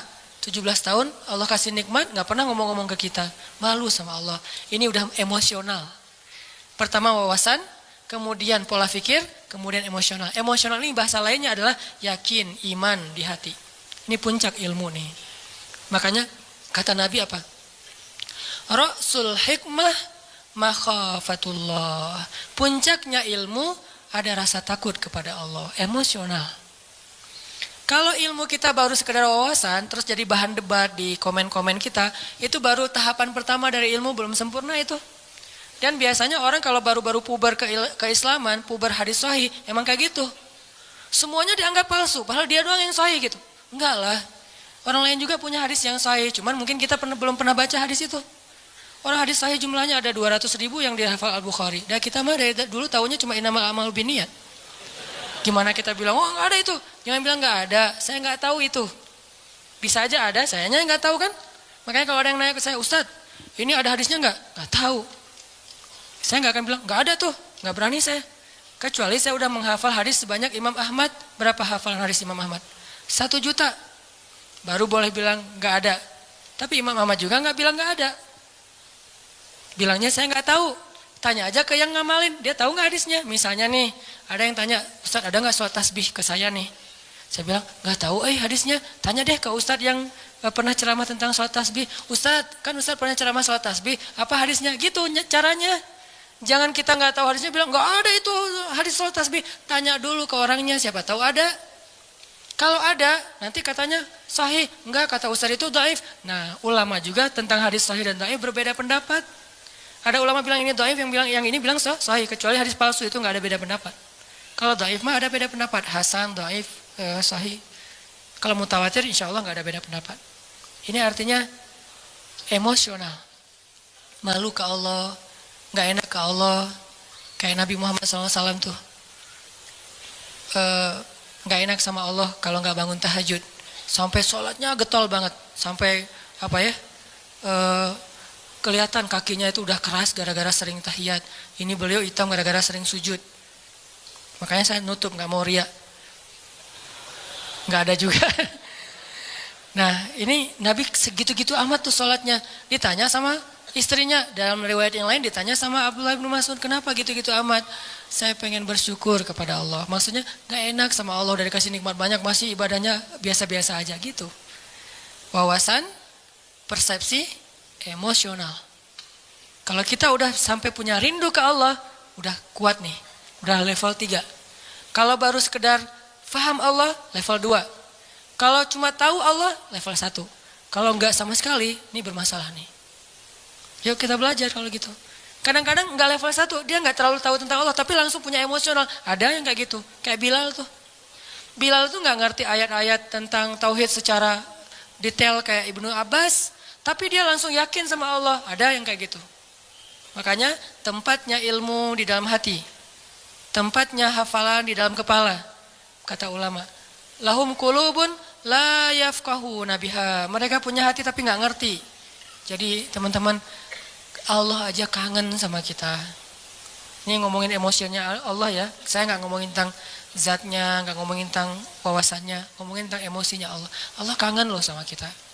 Bukti Allah kangen, setiap malam didatengin. Setiap malam Allah manggil-manggil. Hai hambaku, Qul ya ibadiyalladzina asrafu ala anfusihim. Mana hamba-hambaku? Allah tanya kita hamba. Allah manggil kita hamba, padahal banyak dosa. Harusnya Allah bilang, Qul ya usad. Wahai para pendosa. Kan bisa gitu kan? Atau Qul ya ayyuhan nas, wahai manusia. Tapi Allah enggak, Qul ya ibadi, wahai hamba-hambaku. Hamba-hamba itu kayak ibu manggil kita anakku gitu. Kita udah sering, ibu kita nelpon ya, ibu kita nelpon, kita reject, alasannya lagi kuliah. Ibu kita nelpon, kita reject, alasannya lagi di jalan. Ibu kita nelpon, kita reject, alasannya lagi malam mingguan. Ibu kita nelpon, kita reject, alasannya lagi ngobrol sama teman di kafe. Ibu kita nelpon, kita reject, alasannya lagi mau ujian. Mau ujian aja ibu gak boleh nelpon, saking disiplinnya. Ibu kita nelpon, kita reject dengan banyak alasan, tapi ibu kita masih manggil, nak, masih manggil gitu. Mau dimasakin apa? Masih nanya gitu coba. Kurang baik apa ibu? Kita udah marah-marah sama ibu kita tuh gak pendendam, masih manggil, nak, gak manggil, hei kamu, enggak. Atau durhaka, enggak. Ibu kita masih memanggil kalimat yang kasih sayang Dan itulah Allah Subhanahu wa taala. Di-reject berkali-kali, dikhianati berkali-kali, ditinggalkan berkali-kali, diduakan, diselingkuhin tuh sering. Kita sering nyelingkuhin Allah sebetulnya. Apa nyelingkuhnya? Kita kan suka bilang inna sholati wa nusuki wa mahyaya wa mamati lillahi rabbil alamin. Kan itu gombal banget kan? Sesungguhnya sholat saya, kurban saya, sholati wa nusuki, hidup saya, mati saya, semuanya untuk Allah Subhanahu wa taala. Semuanya untuk kamu, iya kamu, gitu kan? Ngomong ke Allah kan manis banget nih. Pada kenyataannya kita ngomong ke pasangan kita juga gitu. Aku nggak bisa hidup tanpa kamu. Allah ngelihat, gitu kan ya? Kalau bahasa kita mah ya. Tapi Allah masih manggil hambaku gitu. Enggak, dasar lo emang gombal, lo habisin aja. Enggak, Allah tuh padahal bisa banget kayak gitu coba. Enggak. Coba kalau pasangan kita digituin, gombal setinggi langit. Ternyata enggak kayak gitu. Kan kecewa kan? Allah enggak kecewa. Walaupun Allah lebih berhak untuk kecewa. Kangen Allah sama kita. Pertanyaannya, kita kangen gak sama Allah? Habis sholat zuhur, sejam kemudian, jam berapa sekarang? Kok baru jam 2 ya? Pernah gak gitu? Kok baru jam 2 ya? Emang kenapa? Kangen asar, Pernah gak kayak gitu tuh? Kalau gak pernah, terlalu emang kita mah gak fair sama Allah. Kalau sama yang lain kan gitu. Sama dia coba. Baru aja semalaman nelfon dari jam 11 sampai subuh telepon. Duha telepon lagi, padahal kan udah tidur. Karena semalaman gak tidur kan ya? Yang kok gak diangkat telepon aku? Kan tidur, semalaman kamu ganggu, gak bisa tidur. Ini kita ke manusia bisa gitu banget. Pengen ketemu sering, pengen nelpon sering, pengen di Skype, pengen video call gitu teh. Kenapa? Kangen. Ke Allah gak gitu. Begitu habis salat Isya, langsung nyiapin baju di depan tempat tidur. Baju yang agak rapi, parfum, sarung, peci. Tergantung style ya. Ada yang modelnya gitu, ada yang modelnya jubah, sorban, ada yang modelnya flanel, jeans. Pokoknya terserah deh mau gaya apa aja, yang penting baju kesukaan kita nih. Kita siapin di meja di dekat tempat tidur. Apaan sih itu? Ini baju untuk nanti malam having date. Untuk dating. Ke siapa? Ke Allah. Pernah gak kayak gitu? Saya juga belum. Ini lagi menasehati diri sendiri nih ya. Gak gitu-gitu amat. Kita bangun malam tuh karena kaget sama suara klakson mungkin, atau suara anjing di depan rumah, atau suara siapa. Justru yang paling cepat bikin kita bangun tuh miss call dari dia, karena ringtone-nya tuh beda. Berarti kan kita nyelingkuhin Allah kan. Kalau yang lain telepon biasanya tret, kalau dia telepon tuh lagu Korea. Kalau udah keluar suara lagu Korea langsung melek. Langsung halo, tiba-tiba lembut. Ya biasanya ngomong sama temennya gak gitu. Halo, kenapa? Gitu coba ngomongnya, giliran ke Allah nggak gitu. Kan nggak fair. Nih coba nanya ke diri kita masing-masing. Istafti qalbak, tanya hatimu, kata Nabi. Nabi itu kalau ke Allah tuh udah emosional, bukan lagi wawasan. Dan kita wawasan juga mungkin belum. Apalagi emosional, rasa nggak enak, rasa kangen, siapin baju-bajunya. Pengen apa? Nanti malam pengen ketemu Allah. Kan Allah turun, lebih dekat tuh. Kalau waktu lain Allah nggak turun, lebih jauh. Walaupun jarak dekat dan jauh nggak ngaruh buat Allah, tapi ngaruh buat kita. Allah turun ke langit dunia, saya harus siap-siap nih, langsung nyiapin segala macam. Terus sebelum itu bilang, ya Allah jangan lupa telepon saya ya. Karena Allah manggilkannya banyak nih hamba-hambanya, kita pengen dikhususin. Ya Allah jangan lupa telepon saya, maksudnya apa? Allah nelpon kita tuh kemana? Ke hati kita, diketuk hati kita supaya bangun. Ya Allah please, nanti malam saya pengen ketemu Allah, jangan lewatin saya ya, yang lain-lain bangun saya enggak, kan sedih banget. Gitu ngomong ke Allah mah. Ya Allah telepon saya, tidurlah waktu itu. Pasti ditelepon sama Allah. Jam 2 telepon. Allah kok kecepetan sih nelponnya? Enggak. Saya berharap mas 3:30 ya Allah. Udah dekat-dekat subuh gitu sekalian teh. Ya itulah kita lah, kalau ke Allah kecepetan lagi. Kalau kepada makhluk si dia tuh makin cepat makin bagus. Kok kamu telat banget sih nelpon aku? Kok kamu telat banget sih buka pintu? Kok kamu telat banget sih ngangkatnya? Padahal baru ringtone yang pertama udah diangkat tapi masih bilang telat. Ke Allah kok cepat banget sih dibanguninnya Allah. Bentar lagi ya, tutup lagi, tidur. Mungkin Allah bukan gak bangunin. Sebetulnya Allah berhak untuk gak bangunin kita. Dibangunin gak mau. Dia ke saya mah gak penting kata Allah teh. Bisa aja enggak. Kenapa Allah gak membiarkan kita bangun? Allah kasihan sama kita. Oh dia capek nih. Ya udah deh, subuh aja dibangunin. Tapi kita udah digituin ngerasa biasa aja. Akhirnya besok udah gak merasa butuh lagi sama Allah. Digoda oleh setan. Disitulah setan masuk tuh. Sama kayak Nabi Muhammad. Nabi Muhammad itu kan kalau sholat tahajud nggak suka ngajak-ngajak kan. Walaupun boleh kan tahajud bareng-bareng. Cuman Nabi Muhammad nggak suka ngajak, kenapa? Bukan nggak boleh sholat tahajud bareng. Soalnya tahajud Nabi Muhammad itu nggak ada yang bisa ikut. Siapa yang sanggup ikut tahajud Nabi Muhammad 1 rakaat 5 juz? Al-Baqarah, Ali Imran, Al-Maidah, An-Nisa. Jangankan orang biasa, Abdullah ibnu Mas'ud, sahabat yang paling keren aja hafalannya, nggak kuat. Wah, Nabi Muhammad lagi tahajud, ikutan Allahu Akbar. Alif Lam Mim. Al-Baqarah. Hafal banget lah itu mah. Satu halaman pasti hafal banget lah ya. Halaman kedua, semangat. Halaman ketiga, lembar kelima dan segala macam. Wah, nggak bener nih, terbalik. Mulai nih. Dan itu yang dirasakan Abdullah ibnu Mas'ud. Mulailah muncul dzunun, prasangka-prasangka buruk dalam diri saya. Terbalik, udah mulai kayak gitu nih. Kok lama banget sih? Kayaknya lagi ngejos nih. Tapi mudah-mudahan nanti habis ini rakaat berikutnya enggak. Sampai selesai Al-Baqarah. Mudah-mudahan habis Al-Baqarah. La yukallifullahu nafsan illa wus'aha. Abdullah udah gini-gini. Wah, ada ruku nih. Bahasa kita mah ya. Kan tadi gini lama. Aduh. Dan nih ruku. Alif Lam Mim. Wah. Ali Imran. Coba. Wah, Ali Imran 1 juz lebih. Mudah-mudahan habis Ali Imran ditahan-tahan nih.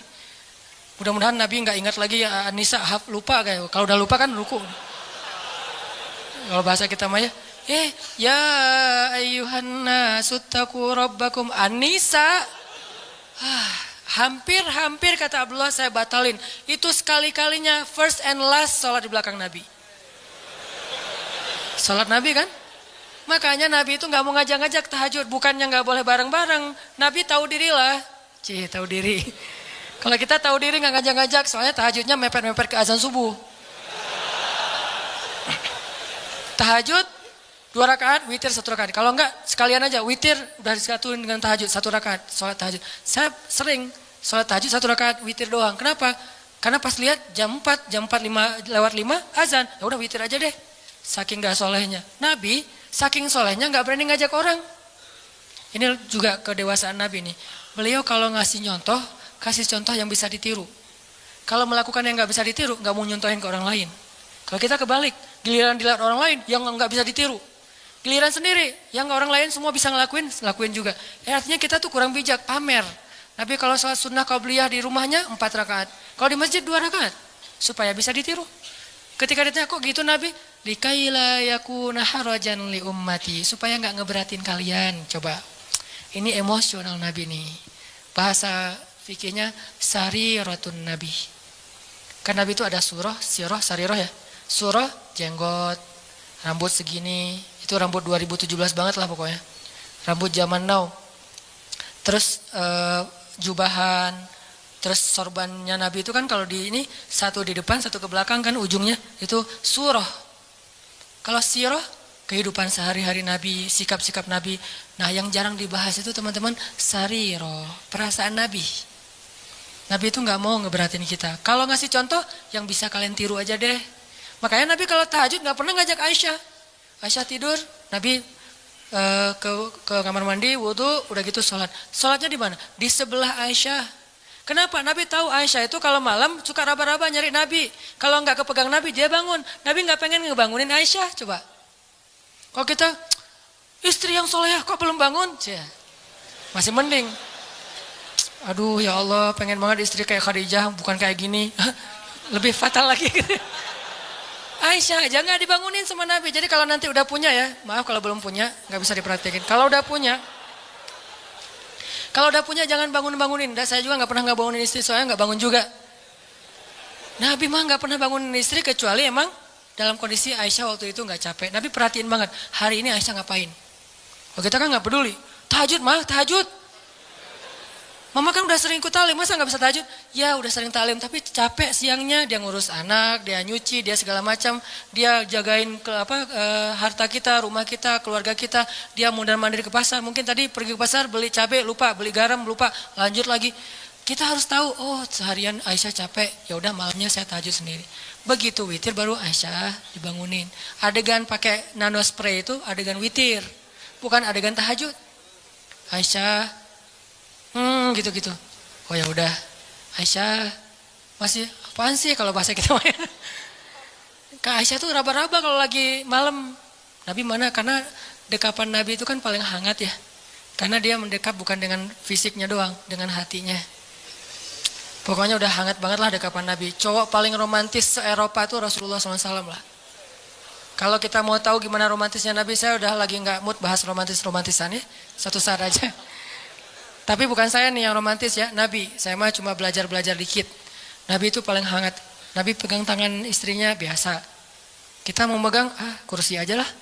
Nggak ada calonnya nih. Masa mau dipegang, siapa yang dipegang? Pas dipegang calon mertua. Apa-apaan lo? Astagfirullah. Kan bahaya tuh. Masa megang tangan calon mertua yang kekar gitu. Bahaya. Nabi Aisyah witir. Karena pas Nabi lagi sholat, Nabi itu sholat kakinya itu di sebelah Aisyah. Dan Aisyah tuh nyari-nyari jempol Nabi. Itu juga dalil bagi sebagian mazhab ya, enggak semuanya, bahwa menyentuh istri tidak batal wudu. Sebagian lain mengatakan beda. Allah alam bab fikihnya. Karena ada juga dalil kalau habis wudu Nabi itu cium Aisyah ke masjid. Wudu, cium. Itu ritual ya, tutorial ke masjid. Wudu dulu awalnya ketika mendengar azan, siwak. Siwak mah boleh pakai kayu siwak, boleh pakai gosok gigi, terserah, yang penting bersihin mulut. Siwak, udah gitu berwudu, udah gitu pakai pakaian yang bagus, parfum, cium istri. Makanya nggak bisa ngamalin sunnah kalau belum susah. Banyak yang nggak bisa diamalin. Garing kan, parfum segala macam, langsung ke masjid garing Harusnya parfum, ada sesuatu. Jadi jangan ngelangkahin sunnah dong. Runtutannya harus rapi. Siwak, wudu, pakai baju yang bagus, parfuman. Nah. Bagian apa? Terserah. Mau di pipi, mau di jidat. Ya itu aja lah 2. Pipi atau jidat, udah. Dan kecupan itu penuh kasih sayang. Istri juga pasti gituin, itu kayak mentransfer amal soleh ya, mentransfer kebaikan. Istri langsung pasti gituin, oh iya ya, sholat. Jadi jangan bilang, ma sholat, enggak, wudu, parfum, cium, oh tanda udah waktunya sholat. Kan keren banget ya alarmnya ya. Jangan pakai alarm, ma sholat, ma udah azan, jangan, enggak keren, terlalu mainstream. Alarm sholat dari suami ke istri itu adalah kecupan. Kalau di kantor gimana Ustaz? Kirim aja emoticon kecupan. Jadi kalau udah jam 12 muncul tuh emoticon kecupan. Oh waktu sholat. Kan keren ya. Sunnah banget lah itu. Makanya ngelihat sunnah tuh dari angle kekinian. Biar lebih bisa praktekinnya agak-agak nyaman gitu. Ini ternyata. Tadi ngomong kenapa jadi kesini. Susah dibendung Intinya mah. Ada sariroh. Nabi itu perasaannya luar biasa. Makanya Nabi pas lagi sholat, jempolnya di dekat Aisyah. Aisyah tidur kan, tidurnya mereka di bawah ya. Kayak orang Jepang gitu, nggak pakai spring bed segala macam. Di bawah tidurnya, karena memang sederhana. Aisyah pas lagi tidur, cari-cari jempol Nabi. Oh ada jempolnya, Nabi sholat. Kalau kita pas dijempolin gitu, sok-sok khusyuk gitu, nggak boleh disentuh makhluk. Ini saya lagi menghadap Allah, makhluk, minggir. Allahu Akbar. Nggak gitu-gitu amat lah, sholat mah. Sholat juga tetap romantis. Sholat jempolnya dipegangin. Itu sholat romantis tuh. Jangan mentang-mentang udah sholat jadi kaku. Makanya orang kalau beragama jangan jadi kaku. Justru harusnya jadi rahmah. Makin ngerti agama makin rahmah. Jangan makin ngerti agama makin kaku, makin strike. Jangan, kebalik. Kenapa ada kesan orang makin belajar ilmu agama makin gampang galak? Berarti kita nggak belajar sarirah Nabi, perasaan Nabi. Cuman belajar sirah atau surah mungkin. Harusnya makin belajar agama makin ngademin. Disentuh jempolnya biarin aja. Sujud. Pas sujud didatengin cucunya atau anaknya naik ke atas pundak Nabi. Nabi sujudnya dilama-lamain. Kenapa? Gak mau ganggu anak kecil yang lagi main di atas pundak beliau. Coba. Ternyata dalam ibadah juga ada akhlak. Jangan berpikir ketika beribadah akhlaknya dibuang. Enggak. Dalam ibadah aja pakai akhlak. Apakah kalau kayak gitu kita menduakan Allah? Enggak, Allah senang dengan hamba yang kayak gitu. Allah tuh enggak egois. Yang kalau menghadap Allah makhluk minggir, enggak. Dilama-lamain sama Nabi. Kenapa? Cucunya masih main atau anaknya masih main. Begitu anaknya turun, baru Allahu Akbar.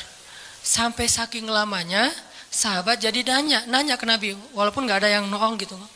Apaan sih Nabi? Nggak. Kan kadang kalau kita mah kelamaan jangan-jangan imamnya meninggal nih, nggak. Kan ada yang meninggalnya husnul khotimah gitu kan. Lagi sholat husnul khotimah meninggal. Ini imam soleh banget sih meninggal lagi sholat. Ini gimana dengan kita nih? Enggak. Mereka husnuzon. Cuman agak penasaran, kepo gitu. Kenapa Nabi sholatnya lama banget ya sujudnya? Pas sudah selesai sholat nanya, ya Rasulullah kenapa lama banget sujudnya? Tadi anak-anak saya itu naik ke atas, cucu saya itu naik ke atas pundak dan saya tidak ingin mengganggu mereka. Kita, begitu anak naik ke atas pundak, ya Allah ujian nih makhluk nih. Mana akhlak? Jangan gitu sama anak-anak kita, biarin aja. Terus gimana dengan makmum Ustadz? Makmumnya kan istri kita sendiri. Makanya kalau makmum ngelihat kayak gitu, anaknya biarin aja. Di situ kita belajar sujud yang lama. Naik, kalau nggak turun-turun juga Ustadz, ya udah. Kalau yang ternyata harus bangkit juga, bangkit pelan-pelan. Bukan bangkitnya sampai terbang. Terbang ke pintu gitu. Wah, kekerasan anak ya. Ini bisa dilaporin nanti. Makanya Nabi pelan bangkit. Lagi sujud kan suka-suka, kadang-kadang ada yang model mazhabnya tuh, ini gini kan ya. Karena istri saya ada yang tahiyatnya gini, ada yang gini. Maaf. Tahiyat aja pokoknya lah. Yang gini nih, kalau dia lagi salat tahiyat, dia gini, anak saya pasti nangkep tuh. Pas ngelihat ibunya gini, dipegangin sama anak saya. Takut lepas kali ya. Ini pegangin. Ini alhamdulillah ya, mazhab kita macam-macam. Kalau saya mah tergantung. Kalau lagi gini-gini, kalau lagi kan tahu fikih ya, bukan karena ikut istri, tahu fikih. Yang ibunya kayak gini, tangkap sama anak kita. Mah, kenapa sih sholatnya kayak gitu banget? Apa nggak pegal apa? Diajarin. Kalau yang satu diam aja gini, santai. Jadi ada yang enjoy, ada yang maksimal. Tergantung mazhab. Buat saya semua mazhab selama ahlus sunnah wal jamaah respect. Gak boleh menjudge, respect each other. Mau NU mau Muhammadiyah terserah lah. Orang mertua saya ada yang NU, ayah saya Muhammadiyah, saya galau gitu. Mau yang mana nih? Ya udah deh, kalau ke Jawa Timur NU, kalau ke sana Muhammadiyah, di sana ikut tahlilan, kalau di sini nggak pakai tahlilan, menghormati. Lagian bukan bab yang usul. Ternyata Nabi pernah sholat, lagi sholat, terus ada anak kecil nangis di belakang, langsung buru-buru sholatnya. Bayangin, sholat ikut kondisi manusia. Ada anak kecil nangis di shaf ibu-ibu, Nabi sholatnya lebih cepat dari biasanya. Saking cepatnya, sahabat nanya. Karena kalau nggak mengherankan, sahabat nggak akan nanya. Ya Rasul, kenapa kok buru-buru? Apa yang terjadi? Kata Nabi lagi sholat, tadi aku pengen baca ayat yang agak panjang. Tapi mendengar anak kecil nangis, aku khawatir merepotkan ibunya, makanya dipercepat. Lihat akhlak, sarirah Nabi, perasaan nggak enak Nabi itu tinggi loh. Kita kadang-kadang nggak peduli perasaan orang lain, asal ngomong aja. Modalnya cuma satu, balighu anni walau ayah, sampaikan dariku walaupun cuma satu ayat. Itu cuma satu hadis. Masih banyak hadis yang lain suruh jaga perasaan. Emosional. Kangen gak sama Allah? Kangen gak sama Nabi? Dan Nabi juga kangen sama kita. Kalau belum kangen, kita harus banyak istighfar, minta sama Allah, ya Allah bikin saya kangen dong. Karena kangen sama Allah tuh pasti indah banget. Sama kayak kita kangen dengan orang tua tuh indah banget. Saya selama di Mesir itu kangen sama orang tua, pengen pulang gak punya duit. Ada duit sekali, boros, habis mau pulang. Pas mau pulang itu pas habis duit biasanya. Kalau lagi banyak duit gak pengen pulang. Kan masalah kita gitu kan ya. Ke Allah juga gitu kan. Kalau lagi banyak masalah baru kangen sama Allah. Kalau lagi gak banyak masalah gak kangen sama Allah. Gitu juga ke orang tua. Giliran banyak masalah saya kangen ibu. Sama kayak sekarang kalau lagi ada masalah, saya suka bilang, Mak, kangen sama emak. Pengen pulang ke Aceh. Kenapa? Lagi banyak masalah. Tapi kalau gak lagi banyak masalah, gak kangen. Ini manusiawi banget nih. Makanya coba belajar kangen sama Allah. Kalau udah dapat kangen indah banget tuh. Kalau kangen kepada manusia kadang-kadang agak emang ngeganggu sih. Apalagi kalau LDRan kan ganggu banget ya. Tapi kalau kangen sama Allah gimana pun LDRan, kan Allah dengan kita kan LDRan nih. Jauh di langit sama di bumi. Tapi Allah bisa datang di detik itu juga. Inni qarib. Caranya gimana? Telepon aja. Wa idza sa'alaka ibadi anni, langsung inni qarib. Seolah-olah Allah ngomong gini, kan kita tuh jauhan ya hambaku, tapi kalau kamu telepon aku langsung datang seketika itu juga. Gitu maksudnya. Wa idza sa'alaka ibadi anni fa inni qarib, itu maksudnya apa? Wahai hambaku, jarak kita emang jauh, kamu di bumi, aku di langit. Tapi kalau kamu telepon aku nih, nanya tentang aku langsung ada di dekat kamu. Allah langsung pulang dalam bahasa kita. Yuk kita belajar kangen sama Allah. Kadang-kadang kangennya harus dipaksain dulu, nggak natural. Kayak tadi nyiapin baju-baju tahajud, nyiapin OOTD buat duha gitu ya. Agak-agak dipaksain awalnya, nggak apa-apa biarin aja. Lama-lama nanti muncul. Nggak bisa natural banget, harus ada semacam settingan dulu di awalnya. Sama-sama kita belajar, banyak hal yang malam ini kita bisa petik hikmahnya. Termasuk tadi sariratun Nabi, termasuk tadi nikmat Allah yang kita nggak tahu, padahal banyak ya. Mudah-mudahan semua ini jadi kebaikan dalam kehidupan kita sehari-hari.